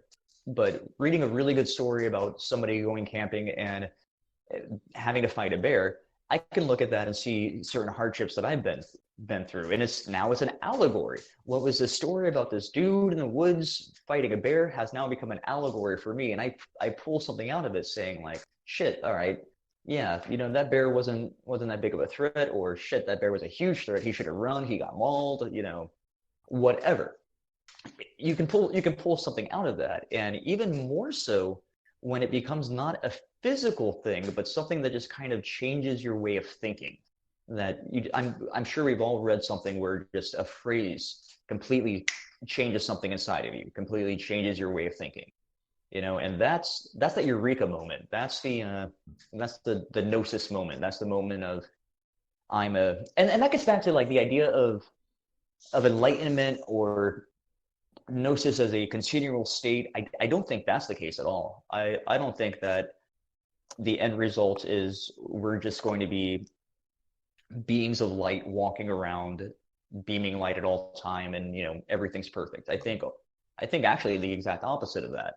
is the more aware you become of the machinations of the universe around you, the more you realize, like, oh wow, okay, all of a sudden I get all the benefits of being a Christ, but also all the drawbacks, because now I have no one to blame, no one to be angry at, no one to say this is your fault. I just have me and my approach and results to dealing with whatever crisis I'm dealing with at the moment. So since we were on the topic of like and how you had just brought up enlightenment and going back to like the spark of inspiration coming from Joseph Campbell, how do you feel that Gnosticism plays in with other I guess other paradigms like Buddhism and the concept of the jhana in meditation, where you kind of like these brief moments where you achieve like a very intense kind of holy shit, it all makes sense now, and then it kind of dissipates. I think that's the experience that I would define as being in the pleroma, being in the world of the angels and the spirits, and it's fleeting at best. You know, it's like I don't think it's a continual state. Some of the most potent moments that I've had in my experience have been anywhere from a 5-minute thing in meditation to, you know, lasting for a couple of days afterwards. But these experiences tend to change you, but they tend to change you in a way that it's kind of like being kicked in the teeth. At first it's visible and you're shaken and you're taken aback and Right. your whole face is bleeding and dripping with blood. And then it heals up and the changes happen. You definitely got kicked in the teeth, but a couple of months later, after it's healed, looking at you from the outside, you would never notice it. So this is where the discipline comes in, though, because through a disciplined practice of daily, weekly rituals, you can start to develop a trance-like state where you're able to spend more time within this light space, for lack of a better term, this trance state that we're trying to get to. If each prayer in each ritual in each rite is an idea to get to a specific pre-desired state, then we can do things to be able to hang out in that state for longer. Like in the Western magic stuff, that the Golden Dawn based stuff, everyone does the LBRP. And you do the LBRP every day for years on end until you get absolutely fucking bored with the LBRP and bored of seeing it in every goddamn magic book on the market. Okay, we get it. Do the LBRP. But you do the LBRP every day for 4 fucking years, and it's not just a banishing ritual anymore. Now it becomes this whole elaborate thing where you're hanging out with archangels, you're hanging out with elementals, you're using it as a framework to do whatever, because the years of repetition have put it into a place where just by doing it, you're jumping into this other realm, this astral realm, if you will. I feel like another part of that, and it's kind of like a secular tie-in, is the idea of like muscle memory, right? If you do something for long enough to where you get used to the state that it puts you in, you are now less like shock and awe about like, oh shit, I'm here. Oh! Like now you're able to operate in that space. You're able to actually achieve things and learn from being there instead of just being so fucking gobsmacked that you've gotten there that you aren't going to necessarily be able to retain any of the stuff you would have learned while being in that state. Agreed. What point is it getting there if you can't take anything out of it? You know, it's just kind of a fruitless endeavor. It's a cool peak experience moment. You can say, "Ooh, yay, the lights are flashing and I'm feeling all spooky now." But at the end of the day, what have you actually done? If you're not able to maintain that trance, you're not able to pull anything out of it. And it goes back to my basic assessment of magic, is that it has to be practical. You have to be able to use it. Otherwise, it's just a waste of your time. And I think that like very well ties back into the idea of like not necessarily having to always go exactly by the letter of whatever book that you're reading, because you need it to be applicable to yourself. You need it to be able to serve a purpose in your life. Otherwise, what the fuck is the point? Right. And that's what makes Sethian Gnosticism for me so interesting and beautiful. One of my favorite passages comes from it's the Thunder Perfect Mind, and it's Barbello, the female version of the Trinity, Sophia, maybe even Lilith to an extent, but I'm just kind of going off there. Basically, the female virgin spirit, and she's coming down and she's talking to one of her followers and talking to one of her worshipers who's, approaching her kind of upset and heartbroken and just down on his luck, and where we've all been. We approach your God like holy shit, just help me out. Why are you so far away? And it starts with her response. So we miss his prayer, but her response indicates that his prayer was something like, why are you so far away? And she proceeds to be like, like, to those of you who are near to me, I am far from you. But those of you who are far from me are near to me. Why do you love me, those who hate me? And you who hate me profess to love me. I am the whore and the holy one. I am she who has no festivals, but her festival is great.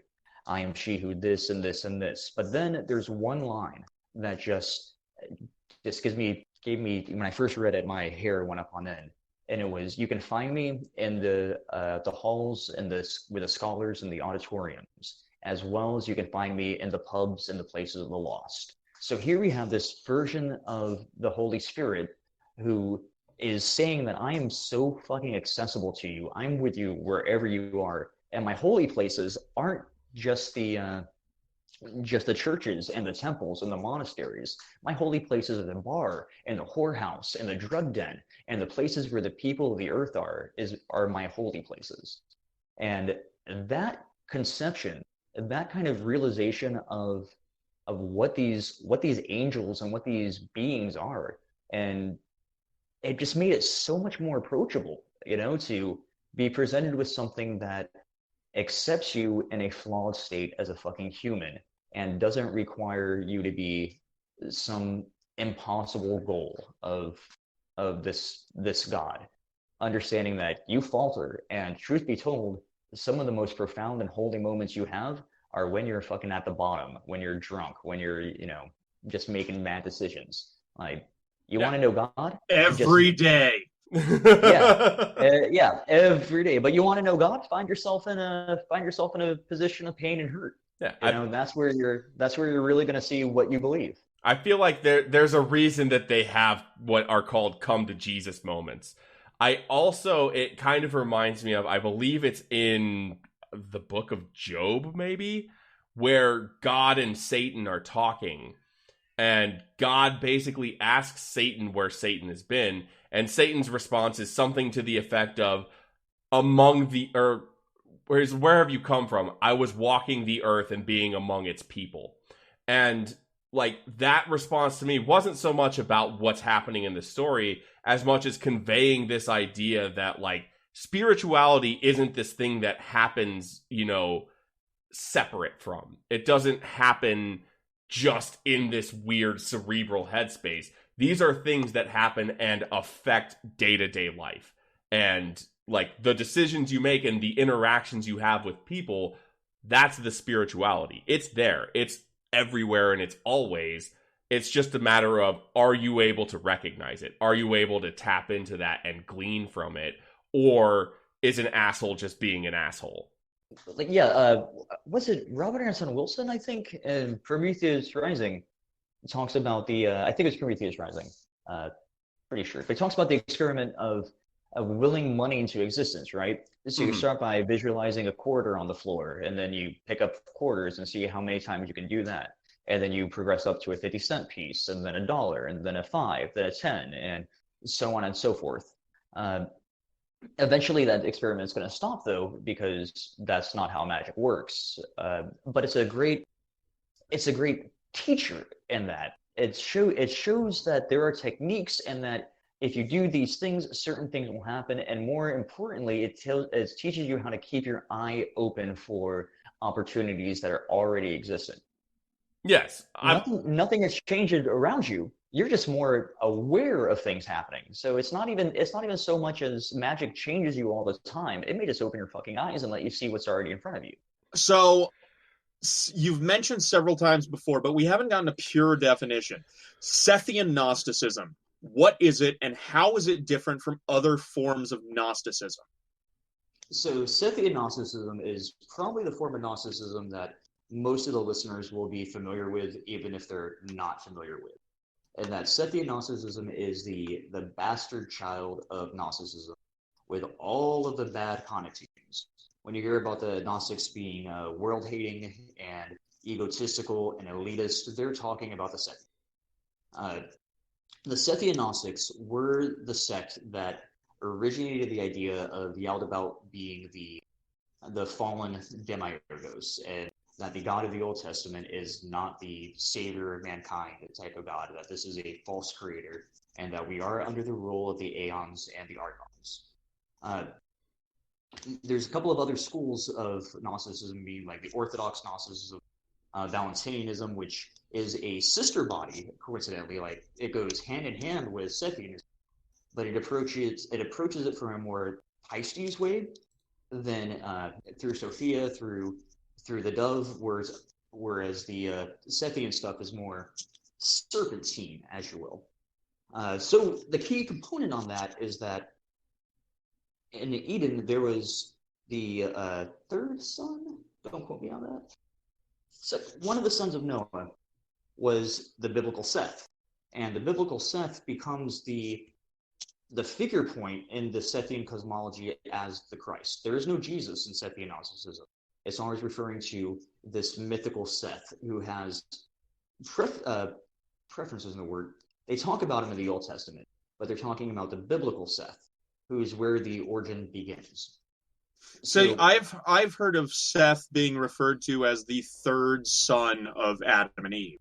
The third son of Adam and Eve, of the lineage of Noah. Man, I'm fucking up that lineage right there. Because with Noah, I thought it was his three sons that made it past the ark were Shem, Ham, and Japheth. Old Testament wise, yeah. Yeah.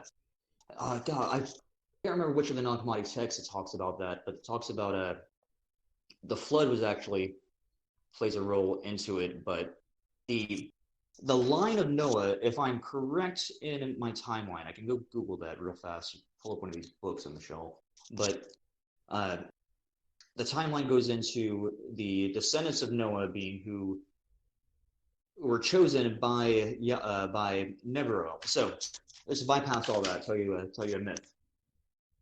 So there's Sethian Gnosticism approaches Yaldabaoth as the god of the Old Testament and as a false creator god. That there is an incorruptible god above him that Yaldabaoth is unaware of. So he's not a bad guy off the cusp, you know. He's not out there to say, "Oh, screw humans," and I want to ruin them. He's just unaware. He's a creature that dwells in darkness and ignorance, who finds himself to be the biggest, baddest of them all. Knowing that the creator of this world was flawed, all of his creation is thus flawed. And so we find ourselves in a world where sin exists, pain exists, displeasure exists, war, strife, famine, all these things that are, not Edenic at all. They are in no way resemblance of the Garden of Pain, yet we find ourselves there. So Sethian Gnosticism takes that as their worldview from the get-go. So it's already a very negative worldview. From there, it also encourages the idea of a continuation of a mythic bloodline. So the Sethians are said to be connected through the mythic blood. So they start to get this elitist attitude, because when you're being persecuted for being a Christian, you're definitely going to be persecuted for being a Sethian. And there was a lot of protection of one's own that needed to happen. So it operated in secrecy for a long time. Dr. Turner wrote a lot of really neat scholarly articles that I highly recommend checking out in the Journal of the Western Mystery Tradition, I believe is the website. But he's done incredible work on it. And when we found the Naghamarati Library, we start to find more and more concise text that we get a picture of what Sethianism actually is. And so we see that it was highly influenced by the Egyptian, highly influenced by the Coptic, but actually predates Christianity in the way that it's known today. So a lot of the stories about Jesus are the same as these stories about the mythic Seth, and they translate over very well. So the Sethians embraced the Christian language as a way to continue the myth, and that's where we start to get into some of the later offshoots of the more Christian, Christian and Judeo-Christian Gnostic forms. Because if you look at like Christian and Jewish Gnosticism, they're so Jesus-based. It's almost identical to just Orthodox Christianity, only they pray less. Maybe I'm not real sure on that one. What they're doing. Yeah, but Sethianism for sure less is the Hail one. Marys. Yeah. You only have to do 24, not 26. That's too many. Really, whatever you feel like doing, just throw some in there if you know what. Just pepper it. Hail Marys are like spices. But yeah, so the Sethian branch is specifically the one that gets out of the gate saying, hey, this world is a fucked up place, you're a fucked up thing existing in a fucked up place. It's, every time you hear the negative aspects of Gnosticism, they're specifically talking about the Sethians, and in a lot of ways they're not wrong.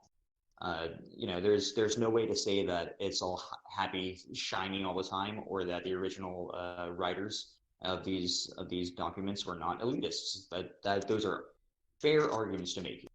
Moving on to the early 2000s, though. So the school that I'm a part of, the Sodalistus Sanctum Seth, or the SSS, specifically the Fellowship of the Serpent and the Dove, is a school that was created and brought to the public moderately recently, while the teachings have been going on in a direct line from initiator to initiator to initiator over in Scandinavia. It didn't come to the United States until 2006 to 2008, somewhere around that time period. And it came here from Sweden, from Norway. And it came here and it was brought to the United States, where it's therefore moved over to the Pacific Northwest, California, and now in Vietnam. The actual organization as presented is a reimagination of what one of the old parlors may have looked like, with a continuous lineage back to some of these old parlors. But the idea specifically with the SSS is that it has to be modernized, and it has to be addressed in a way that we understand where we are as a race. We understand where we are as a people. We understand where we are as an evolving creature on this planet. And that the myths and the stories that we utilize are reflecting of that. It ties into Valentinianism, and that the EVA is another body, which is kind of a sister body to the SSS in a sense, and that there's a couple of people who are cross practicing in both of them. And what the EVA leaves out, the SSS addresses more. The EVA stands for the Ecclesia Valentinius Antiquita, I believe. Website is valentiniangnosis.org or something. I'll post a link. I'll send you a link to that.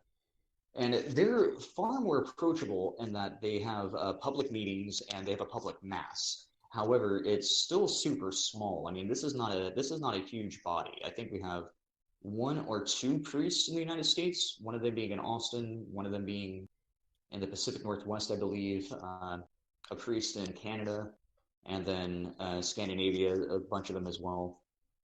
So it's still not something where it's not a major, huge 1,000-person organization, right? Like we're just some guys who are working this and decided we wanted to kind of redo this and make it into a model that is both respectful to antiquity and has a direct, an actual documentable lineage, but re-envisioning for something useful for modern times, because a lot of the old stuff was just outdated and not applicable anymore.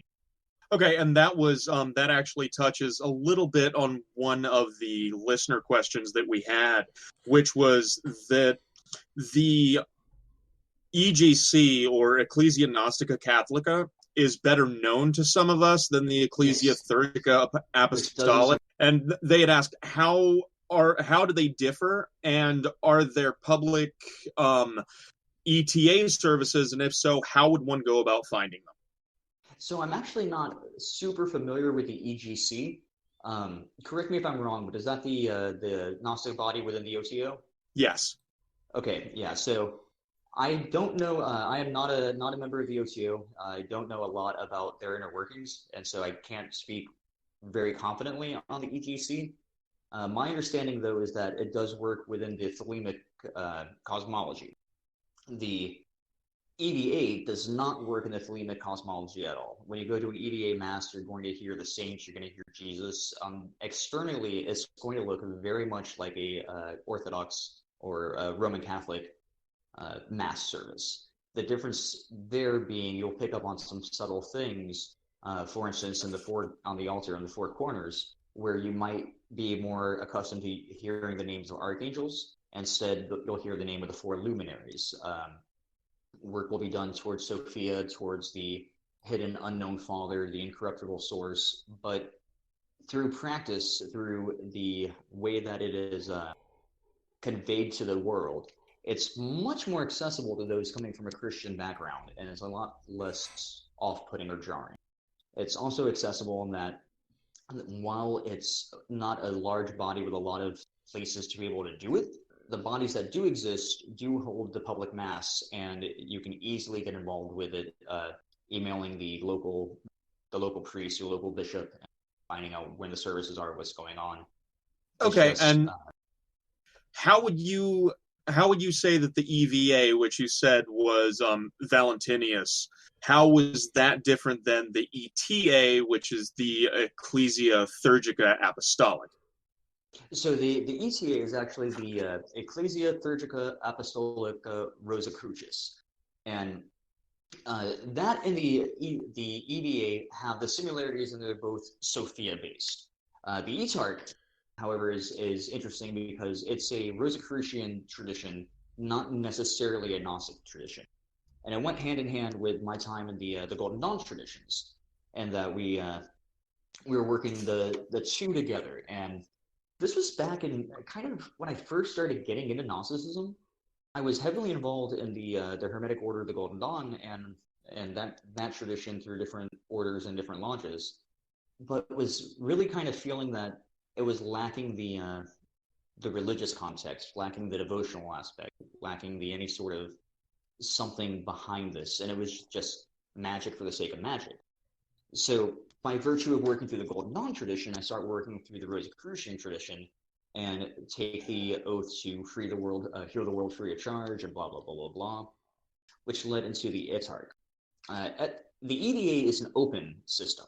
It's available to anyone as long as you can find somebody who's doing it, which is the hard thing. But you show up to a mass, you can start to become a clergy member, you can start to work with the altar, you can start to move through that way. They have an actual hierarchy of, bishop and blah, blah, blah, blah, blah. Whereas the Etarch is a closed order that was an offshoot of the Golden Dawn order, and that it was meant to coincide with the outer order grades, but offer a more devotional, more Sophic approach to it.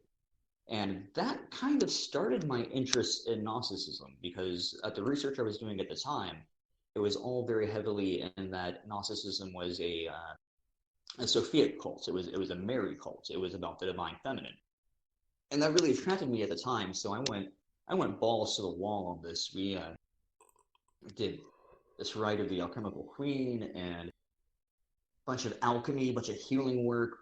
One thing led to another, but it's not.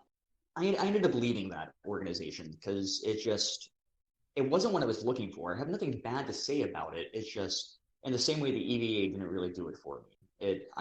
I went through it and I got what I needed out of it, but at the end of the day, I was still longing for something. I was still wanting something, which is where the Sethian school comes in, kind of fulfilling that something missing without me knowing what it was. Okay, so that actually kind of leads into another question we had gotten from a listener, which I found really interesting. Given your, past affiliations, do you find it important for a magician starting out or at any point in their practice to be a part of a lodge or an order or pact? Or do you think that it's like a hindrance or somewhere in between of that as far as being like, affiliated with some magical group?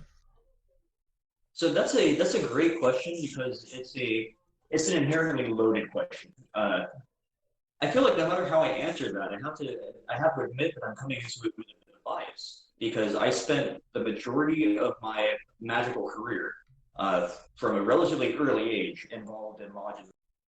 So that's going to bias my opinion. That said, I think for the most part that while you do need a group of people that you can work with and share information, hold each other up when shit eventually gets nasty, I think lodges and orders and organizations, for the most part, do a lot more hindrance than they really do any real good. While I was fooling myself for 10, 15 fucking years of wasting my time within the Golden Dawn tradition, I was fooling myself into thinking that something was happening that wasn't. In reality, all that happened was that egos got blown out of proportion, dramas, politics came in, schisms came in, all of these things that could be avoided just by not having a group. So I think that a group is vitally important, but you have to be on guard against a lot of things putting together.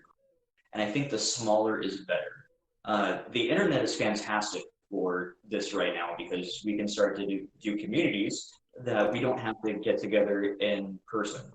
Because this shit gets lonely real fast, and this shit gets hard real fast. So, I mean, I think it's critically important to have other people in your immediate sphere that you can call upon and talk to, share, and learn from. And it also helps to keep you in check because one of the biggest magic is just your imagination going crazy. So having somebody else working the same type of system that you're working, it helps to keep you in check, sure. But I don't know. I've seen too much bullshit come up in orders that are easily avoidable and are just politics and ego, and it's killed every order I've ever been a part of. It's what led to when I started at 18, I was a member of this one order, and through politics and schisms and people getting pissed off, one thing led to another, so I eventuated through different orders, all with different levels of legitimacy, until several of us decided, fuck it, we're starting our own order, and working that for a while. And the thing is, the same problems coexisted. No matter how lofty our ideas were, or no matter how much we wanted this shit to work, the same ego problems, the same politics play. So I think that as long as you have a hierarchy and you have a merit badge system and you have a grade structure and you have someone who's a potentate sitting on some throne in the east, then orders and groups of that nature are always going to be more of a hindrance.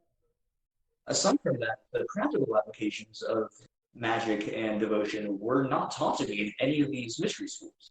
Instead, I learned a whole bunch of Hebrew, I learned a whole bunch of Adobe, I learned a whole bunch of crazy correspondences that work within this very defined system. Everything revolves around the Z formula. So you can do every magic spell with the Z formula. Except that it was just formulatic. It didn't teach me how to actually work with magic. When I started getting into conjure and I started getting into working with spirits, I was approaching it from the standard Western Golden Dawn type of thinking of that these are only aspects of my mind. These are only psychological. None of this is external, outside. And that neutered me from being able to effectively work that type of magic until years later breaking those frames back down to its root source and saying that, you know what, at the end of the day, this spirit from this grimoire, it existed before I was born. And it exists the same way for all of these people. And it's going to exist after I die. So in practice, it's the same as being an external entity. what happens if I approach magic from this way and start working it from an external, as an external body, not just, a psychological delusion that I'm having? Because if I wanted psychotherapy, I would go get psychotherapy. And it seemed like the lodge system was so focused on this, like, just old ass Freudian psychology and Egypt pop culture shit that was available at the time that all the Victorians were into. And they merged the two together, and then they started making everything have to fit. And it doesn't seem an effective way to learn magic. It doesn't seem an effective way to work with people. It doesn't seem an effective way to grow. But you do need other people, So Highcombe Bay, if you guys haven't read him, check him out. But he came up with the term the temporary autonomous zone, which is fucking perfect. So you just get a group of people together for that time, like your lodge meeting or whatever. You get together and you do whatever happens in that temporary autonomous zone, and you do your rituals, you do all that, and then you part ways. You just completely go about your business afterwards, and then if another one pops up, another one pops up. In my local body, in the gathering of the fellowship, when I have a monthly gathering, I have a strict rule that this is not a social event. This is not about us being friends or talking about mundane things. You show up to the ritual space, we don't talk. We completely silent. Go into the temple space, do the work, and then we're completely silent afterwards, and then we all go home. Because this is a safeguard to prevent a lot of those problems from happening. And not making it social, we take out all the bullshit that comes in. It's instead of that, we're a group of people who are meeting with this one thing in mind. We're doing that one thing, and we're not bringing in any excess baggage or any excess bullshit. Because to keep it akin to the magic circle, right? You're doing a goetic evocation. It's with a lodge system or an order system, you need that same magic circle. And almost more so if you're pulling in a lot more chaos than fucking humans in a political passion power play are way more dangerous than any goetic demon I've ever thought. So you definitely need some sort of insulation about that. You have to understand human behavior more so than I think a lot of people do, myself included. I'm no expert on the subject, but there's just so many variables that come into play that my opinion after having done it is that it's a hindrance. That said, I have to completely contradict that because I spent my entire magical career in lodge system. I definitely learned from the lodge system. I definitely learned from these orders. There is no way that I would be able to do what I'm doing now without the education given to me in these orders. So it's a really great question because I don't actually have an answer. It kind of depends on what mood you catch me in on how that answer is going to come up, because I have to give credit where credit's due and have to give the respect to the organizations that taught me what they taught me. And not only that, but the value for me more than anything else of being part of the orders and the lodges was the doors that it opened, the people I was able to meet, and then the various paths that were presented to me that I don't feel like I would have been able to go down some of these rabbit holes if I had never interacted in these groups. So it's a double-edged sword. I mean, it really depends on what you're looking to get out of it. I would say that for people who are serious about getting into this, a group is vital, but don't go running to join a big 3-letter organization based on launch system magic. Fucking find a couple of your friends and people into it and buy the same book and start, like Modern Magic by Michael Craig is fantastic. It's 12 months, an outline of things. Or Mastering Witchcraft by, forgot his name, not Cunningham, I want to say. But either way, find a source book, find something with lesson plans, and you don't need an ancient order that originated in Britain in the fucking 1900s to be able to ancient, yeah.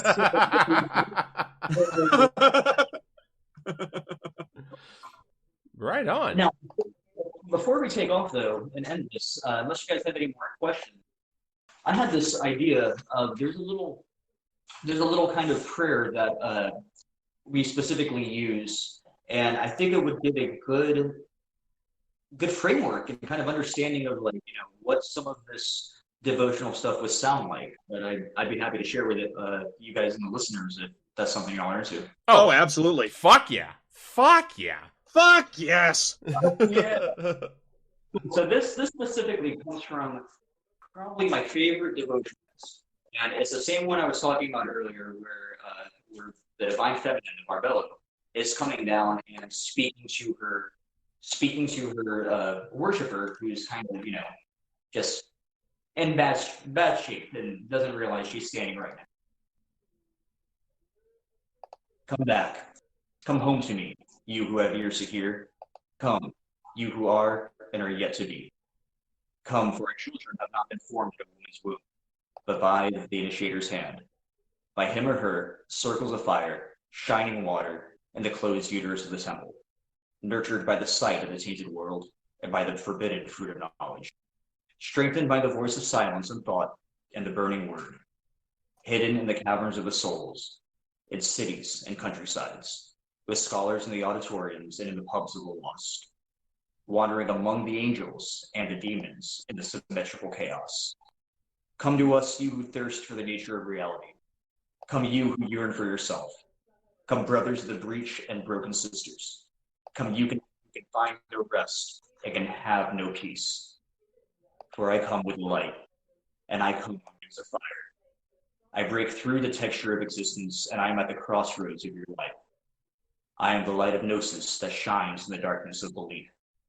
I am like a burning star through the night sky, and I dive through the aeons. And Yaldabaoth looked and said, it is an evil light that falls, but I am merely a mirror for those who know me. And when man sees, he unites with himself. Do not narrow your perception, for my light is in the darkness of the world. Its absence is the dismal dream of the children of the earth. I am the heart of man. I am a light, fallen, redeemer. I am the chameleon Christ and the phoenix angel's eggs. Come to me, for I am coming to you, and you who are coming to yourself come, and by this it shall be fulfilled. Hell yes. Right on. I really like the emphasis on oration, because a lot of I feel like that's a thing that a lot of people, especially getting into performing any kind of magical system, people get very cagey about saying things out loud because it feels silly, right? But that sounded, first of all, pretty fucking metal, and secondly, by doing things like that and doing repetition, you're going to get more used to using your voice. Your voice carries power with it as a magician. For sure. And that goes back to one of the benefits of joining orders is, I real quickly got over my fear of yelling at the walls. I tell people, what is golden on magic? It's a lot of yelling at the walls. So I'm a big fan of vocalizing things, using your magical voice and actually speaking words. Yeah. Good, because fuck those uppity walls. Who cares what walls think? My neighbors, on the other hand, they think I'm insane. But, more power to them. That's totally fine. All right. I think that's a pretty good spot for us. Thank you so much for coming on and agreeing to be our first interviewee. I look forward to this. I had a great time. I'd love to chat with you guys more. So, and to all the listeners out there, find me on Facebook, Chaz Moorehead. It's not just my magical account, so it's my real life account. But find me, send me a message, let me know that you're into this from the podcast. I'll send you a invite. If anybody's ever passed through Austin and wants to hang out and talk more, let me know. I love getting together. I don't merch to pimp or anything like that, but. If you find yourself in Austin and you want to talk in Austin, hit me up and we'll get coffee. Shit, yeah. All right. Well, I think that's gonna be it for us for this episode for our interview. I want to once again say thank you to our guest Chaz Moorehead. Fucking really dope talking to you. Hopefully, we'll have many more conversations in the future. Cheers. The Faith Blind Council would like to take this time to give a very heartfelt thank you to West of Hell. At westofhell.com, you can find handmade occult artifacts, ranging from ritual leather masks, prayer beads, clophotic mirrors, and other tools of the craft, some even made from human bone. Their resident artist, Curse Carter, creates these pieces with an anti-cosmic and adversarial intent.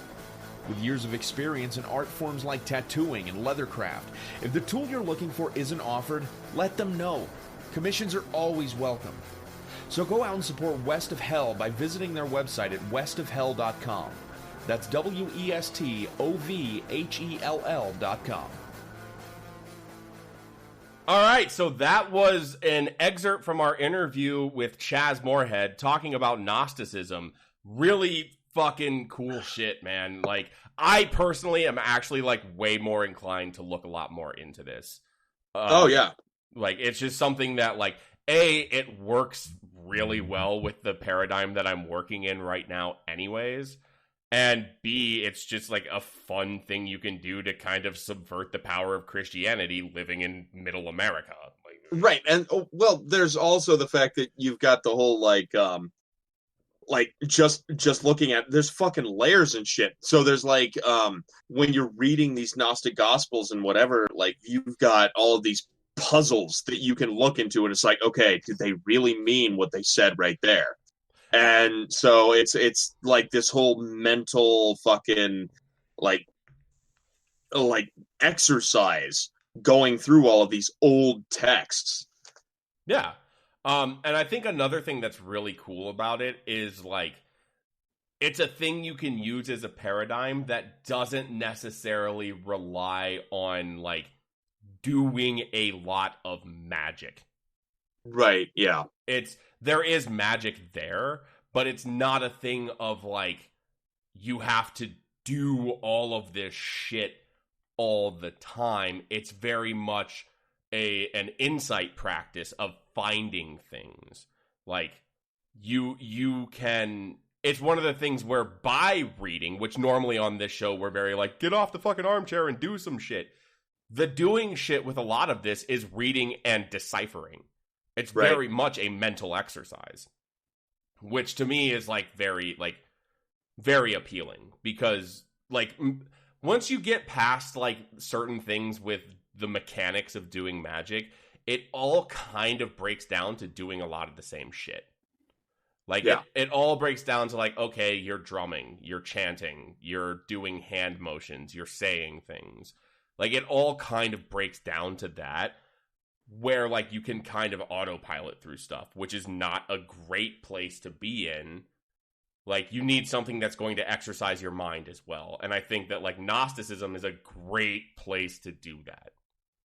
Right, yeah, it's very much an academic exercise, and it's very much a thing that one, as a magician, would approach from an academic, like, literary standpoint, where you have to go through all of these texts and kind of decipher them and shit. Yeah, absolutely.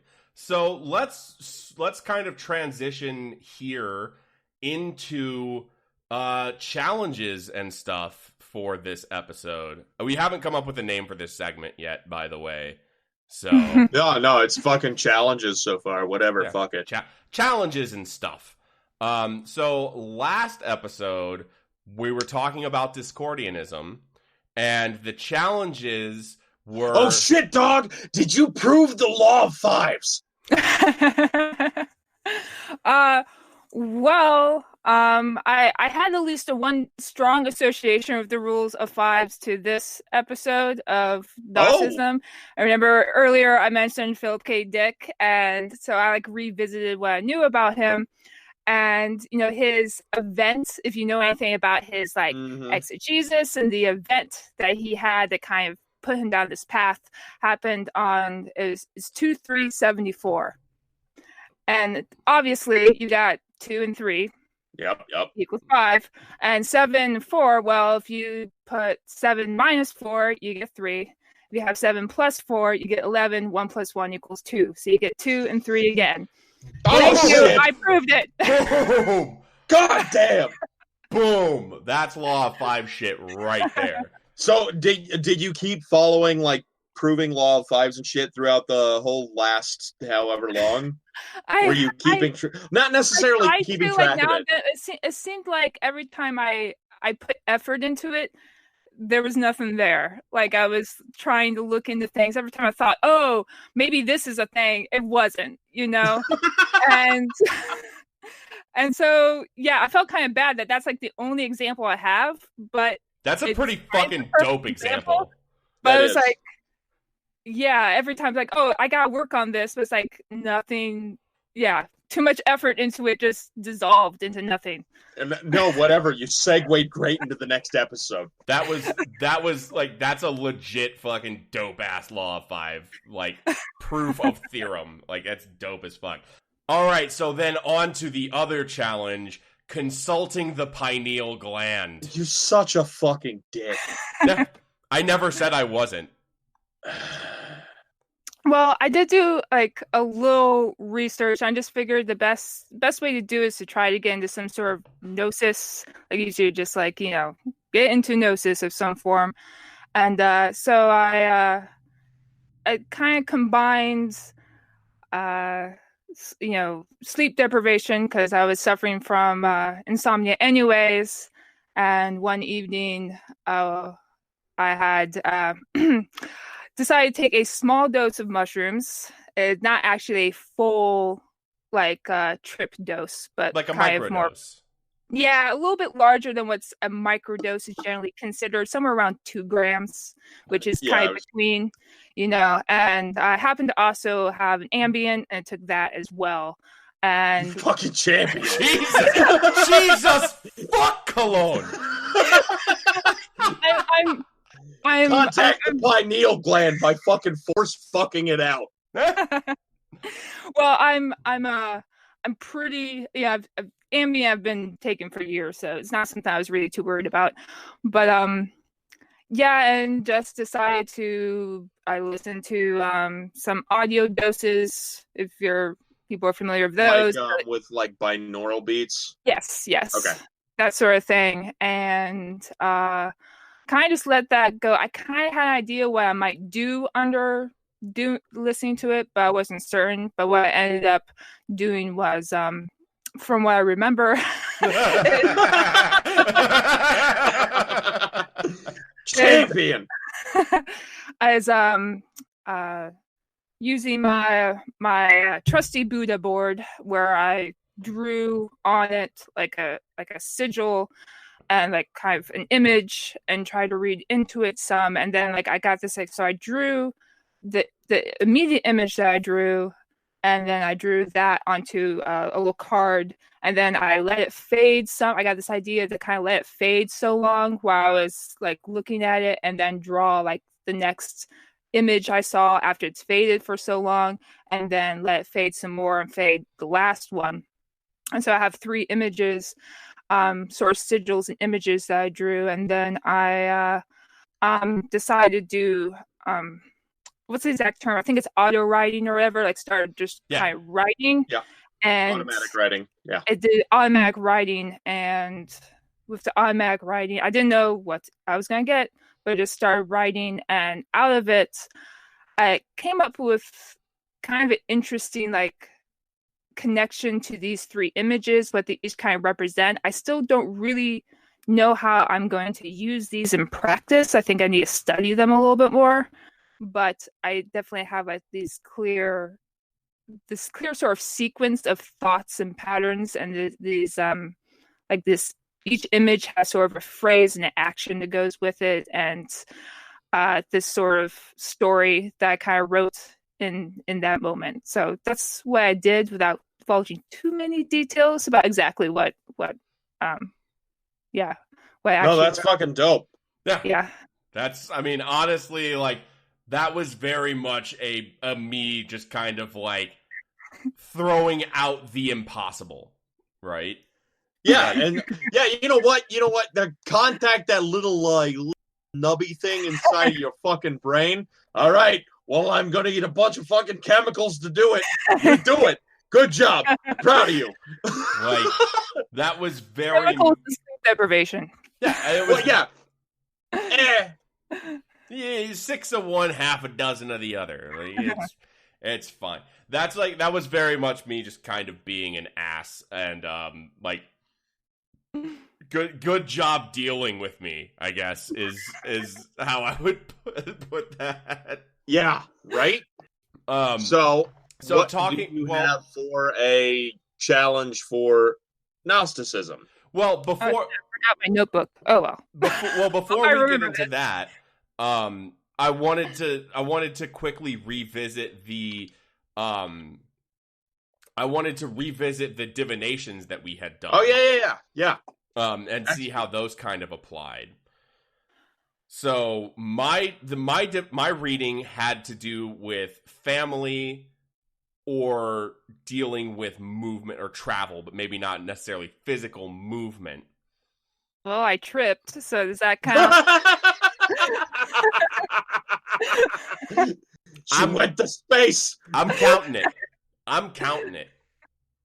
That's I don't even remember what mine was.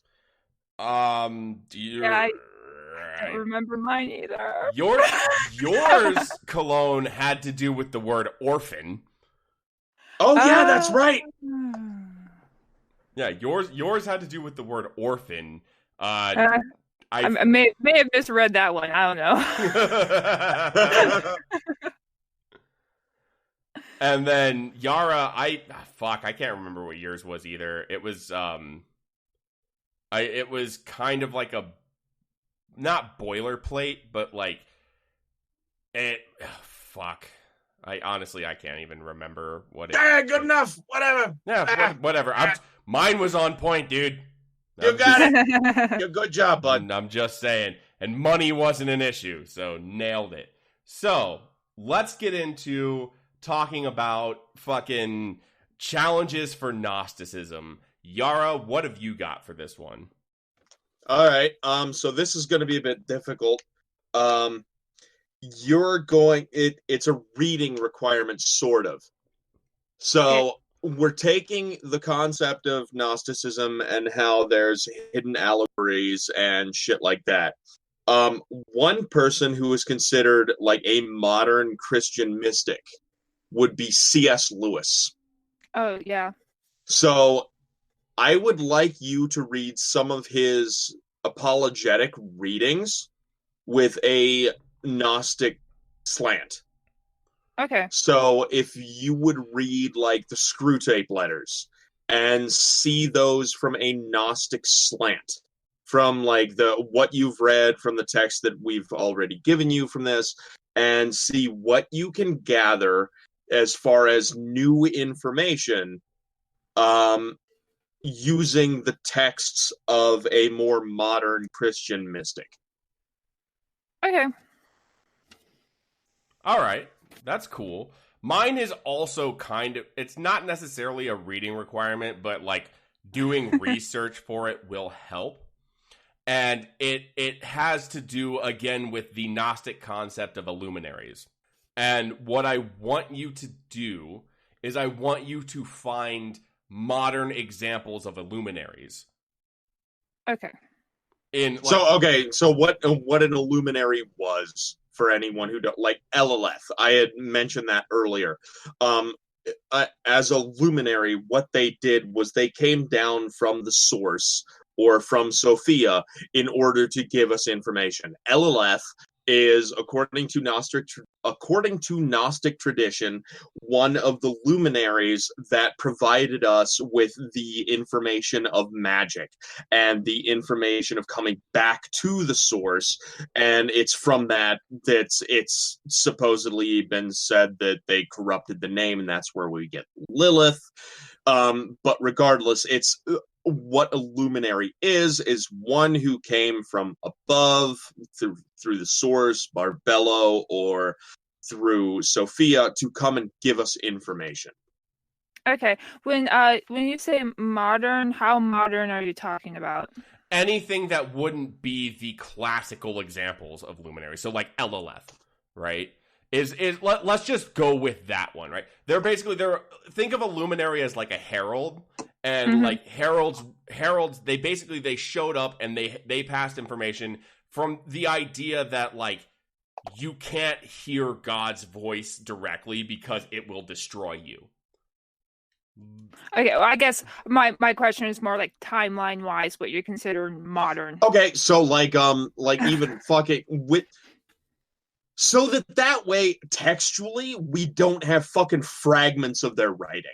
Like we have actual fucking writing. So like Carl Jung would be a good example of like, okay, here's a Gnostic who came out and you're talking like 20th century, like yes, modern. Okay, I mean, it doesn't even have to be 20th century. Like within the last 500 years, like we would have their full text. That's why I had the question. Yeah. It's like, are you talking something like, let's say what we consider modern is usually like 20th century, but I was thinking, well, anything newer than anything 1,000 years old would be relatively modern compared to what text we generally have. Anything post Shakespeare. Okay, sounds good. Oh, okay. Well, okay. I'm just saying that's kind of interesting because like we do have some of the texts of like Christian, like not necessarily apologetics, but Christian mystics from like Valentinius or like. So, and they're within like 200 to 500 years after the birth of Christ. But within that, like we do have their writings. Like, I'm trying to think of some other ones. Honestly, if you make a case for it and it's a good case, fuck it. Okay. I'm counting it. Gotcha. The whole point of this is like, if you're sticking too closely to the rules, then you're being a literalist about it, and that's the opposite of the point of Gnosticism. Oh, yep. Okay, I'll take that. So, yeah. All right, that clears it up. Those are the challenges for this episode. We need a form of divination for this one. Boom, cybermancy. We're gonna call on Inspirabot. All right, nailed it. So let's find him. Inspirabot, where are you at? Dude, he's over here on our robot divination channel on our fucking Discord. All right, cool. I mean, I just pulled up the fucking website. That works too, though. So that works. All right, called on it. Okay, so regarding your next study, this is what Inspirabot is telling us from the Discord server. If they tell you that you can't get rid of insanity, surrender. God damn it.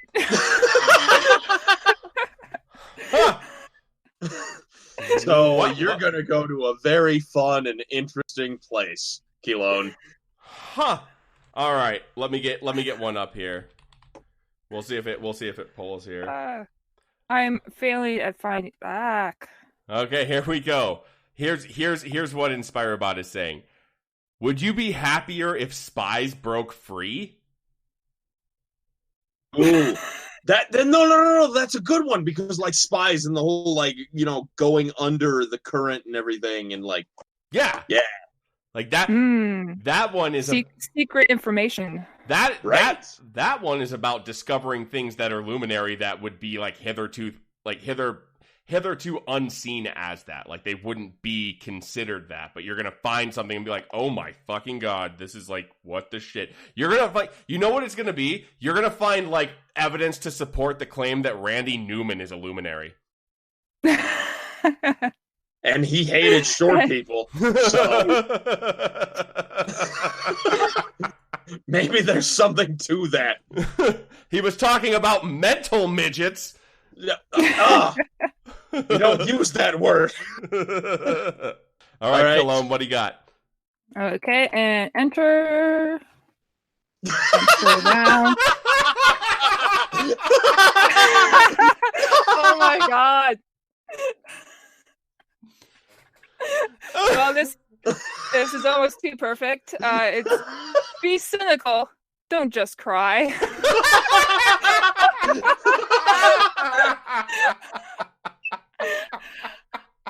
How can I be any more cynical?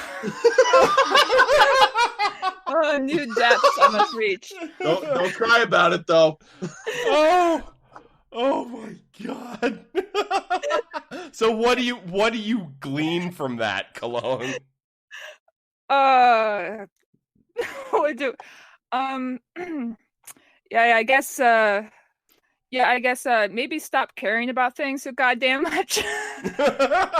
Yeah. Well, we've already unlocked the Gnostic truth. Well, there's Yaldabaoth is a also, piece of shit. This is fuck it. the This is the demiurge. end for me. So You're good. I don't have to come It back. doesn't fucking matter. You're good. Well, it's also interesting if you look at the three images that we all got. They're all silhouettes. Huh. Every single one of them are silhouettes. Silhouettes are so inspiring. Don't you know that? Yeah, well, if they tell you that you can't get rid of insanity, just fucking surrender, man. Every single one of them are silhouettes. Like there's a back image of mostly darkness. Yep. And with just a person or two people that are standing as contrast to that darkness. So Gnosticism. I find that extremely interesting. Like I personally, I read that as kind of like a you find a higher truth. You are going to be standing out and learning a lot more about yourself and about your previous beliefs than what you had previously considered. Plato's cave. Yeah, I also, Yeah, like the Platonic cave. Yeah. No, exactly. Fucking, you're going into the fucking Platonic cave. Very much so. Or coming out of it, as the case might be. Right. That, yes. Very, very much so. So yeah, I'm really looking forward to that. So I think that's going to be a pretty good wrap for this episode. Talking about Gnosticism real quick before we go, the books again that we used primarily for our research were the Jesus Mysteries and Jesus and the Lost Goddess.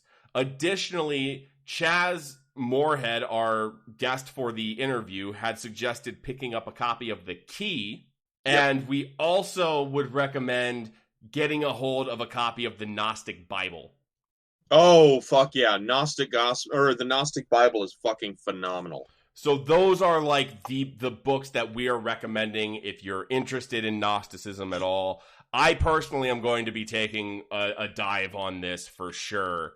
For sure. It's such an interesting fucking topic, and there's so much you can draw from. Early on, there was a so when it came to like Christian mysticism and shit like that, there was a lot of it written early on with the foundation of the church and shit like that. So you had a lot of like Christian mystic authors. And one book that I would suggest that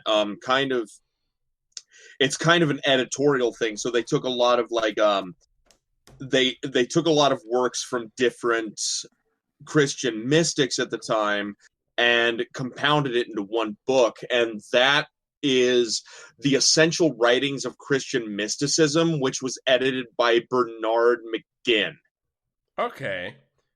That is another one we're going to add on there. And this will all be stuff that we will at least have the list up on our Discord server. Speaking of which, we are getting ready to launch a really cool project on our Discord server that I want to talk about just very quickly. So the three of us, myself, Yaldabaoth, Cologne, have been working on a system of non-paradigmal magic that is very soon going to be, I guess for the best phrase I could put to it would be like alpha testing. I don't really know. Yeah, I guess. Sort of. Beta testing maybe, because we've done the thing before, but yeah. I guess you're not wrong. It could be that as well, but it's going into like a test phase where we have a ritual written up for these 8 egregores that we've created. And the idea is to work with these egregores to create servitors wherein you are exploring the colors of magic as defined by Peter Carroll in Liber Chaos. Yeah. So be on the lookout for that. That's going to be in our Discord server. We have a link for that in the episode description. It's also available on our Facebook group. You can get the link from there. It's not super hard to find. But that's going to be coming out very soon. And we're going to be expanding on that and experimenting with that coming up. So, like, be ready. It's going to be pretty fucking dope. I'm very excited about it. Fuck yeah! Aside from that, I believe we are pretty much done. I don't know that we have any other shit really to plug. We are going to be releasing the full interview. The full 2-hour interview with Chaz Moorehead will be its own esotopical episode coming out pretty soon after this episode is up. So keep a lookout for that. We are still planning on doing the next esotopical, discussing the ideas of Phil Hine, specifically condensed chaos. So that is still happening. Aside from that, I want to just say thank you to everybody who's been supporting us over on Patreon. We do have a Patreon that helps us pay the bills. If you are, feeling like supporting us that way, patreon.com/faithblindcouncil. Chuck a buck our way. That gets you access to all of our content, including the revival of Yara's Haunt, which, if you want to talk a little bit about that. Yeah, okay, so what Yara's Haunt is it was a thing, or it was a podcast that I started maybe 7 years ago or some shit like that. Basically, what it is it's an audio drama. So, think 1940s, 1950s, how you would, listen to the radio and they would have, sound effects and all of this shit that would come in, and it would just completely immerse you in the story. That's what Yara's Haunt is. So I go through, I'll read a fucking horror story, and I also produce it and will incorporate sound effects, background music, all of the shit that is meant to immerse you in the fucking story as much as you can. And there are new authors that are part of it. There are old creepypastas and other shit that I've utilized in order to do that. But either way, it's 20, 30 minutes, little toss up of some horror story for you. Throw it in for you. Very cool shit. Very fucking cool shit. The last thing I want to throw out, and this is something that we'll be doing and coordinating officially through our Discord server, but I will also make sure that we have links up for it on Facebook and probably on Twitter as well. The Eat a Whole Jesus campaign. It's coming. Oh, fuck. Hashtag Eat a Whole Jesus. What we're going to do, we need people to take pledges for how much bread they can pledge to eat. How much Jesus can you eat? We're getting it together. There's going to be the whole number. We're going to take pledges of people pledging to eat this many fucking loaves of bread. And don't worry about the wine. We've got you covered on that end. Get wine by all means, but there's not going to be pledges. You got to wash down some Jesus. Yeah, so that's fine. There will be. Eating the Jesus is a whole different fucking animal. There will be numbers up for it for people to pledge how much Jesus you plan to eat for hashtag Eat a Whole Jesus. The time is upon us. Especially since the Pope canceled Easter. Fuck them. We're eating the whole thing. Yeah, because Jesus is definitely staying dead this year. So we are going to start that coming up as this episode is launched. That will already be live.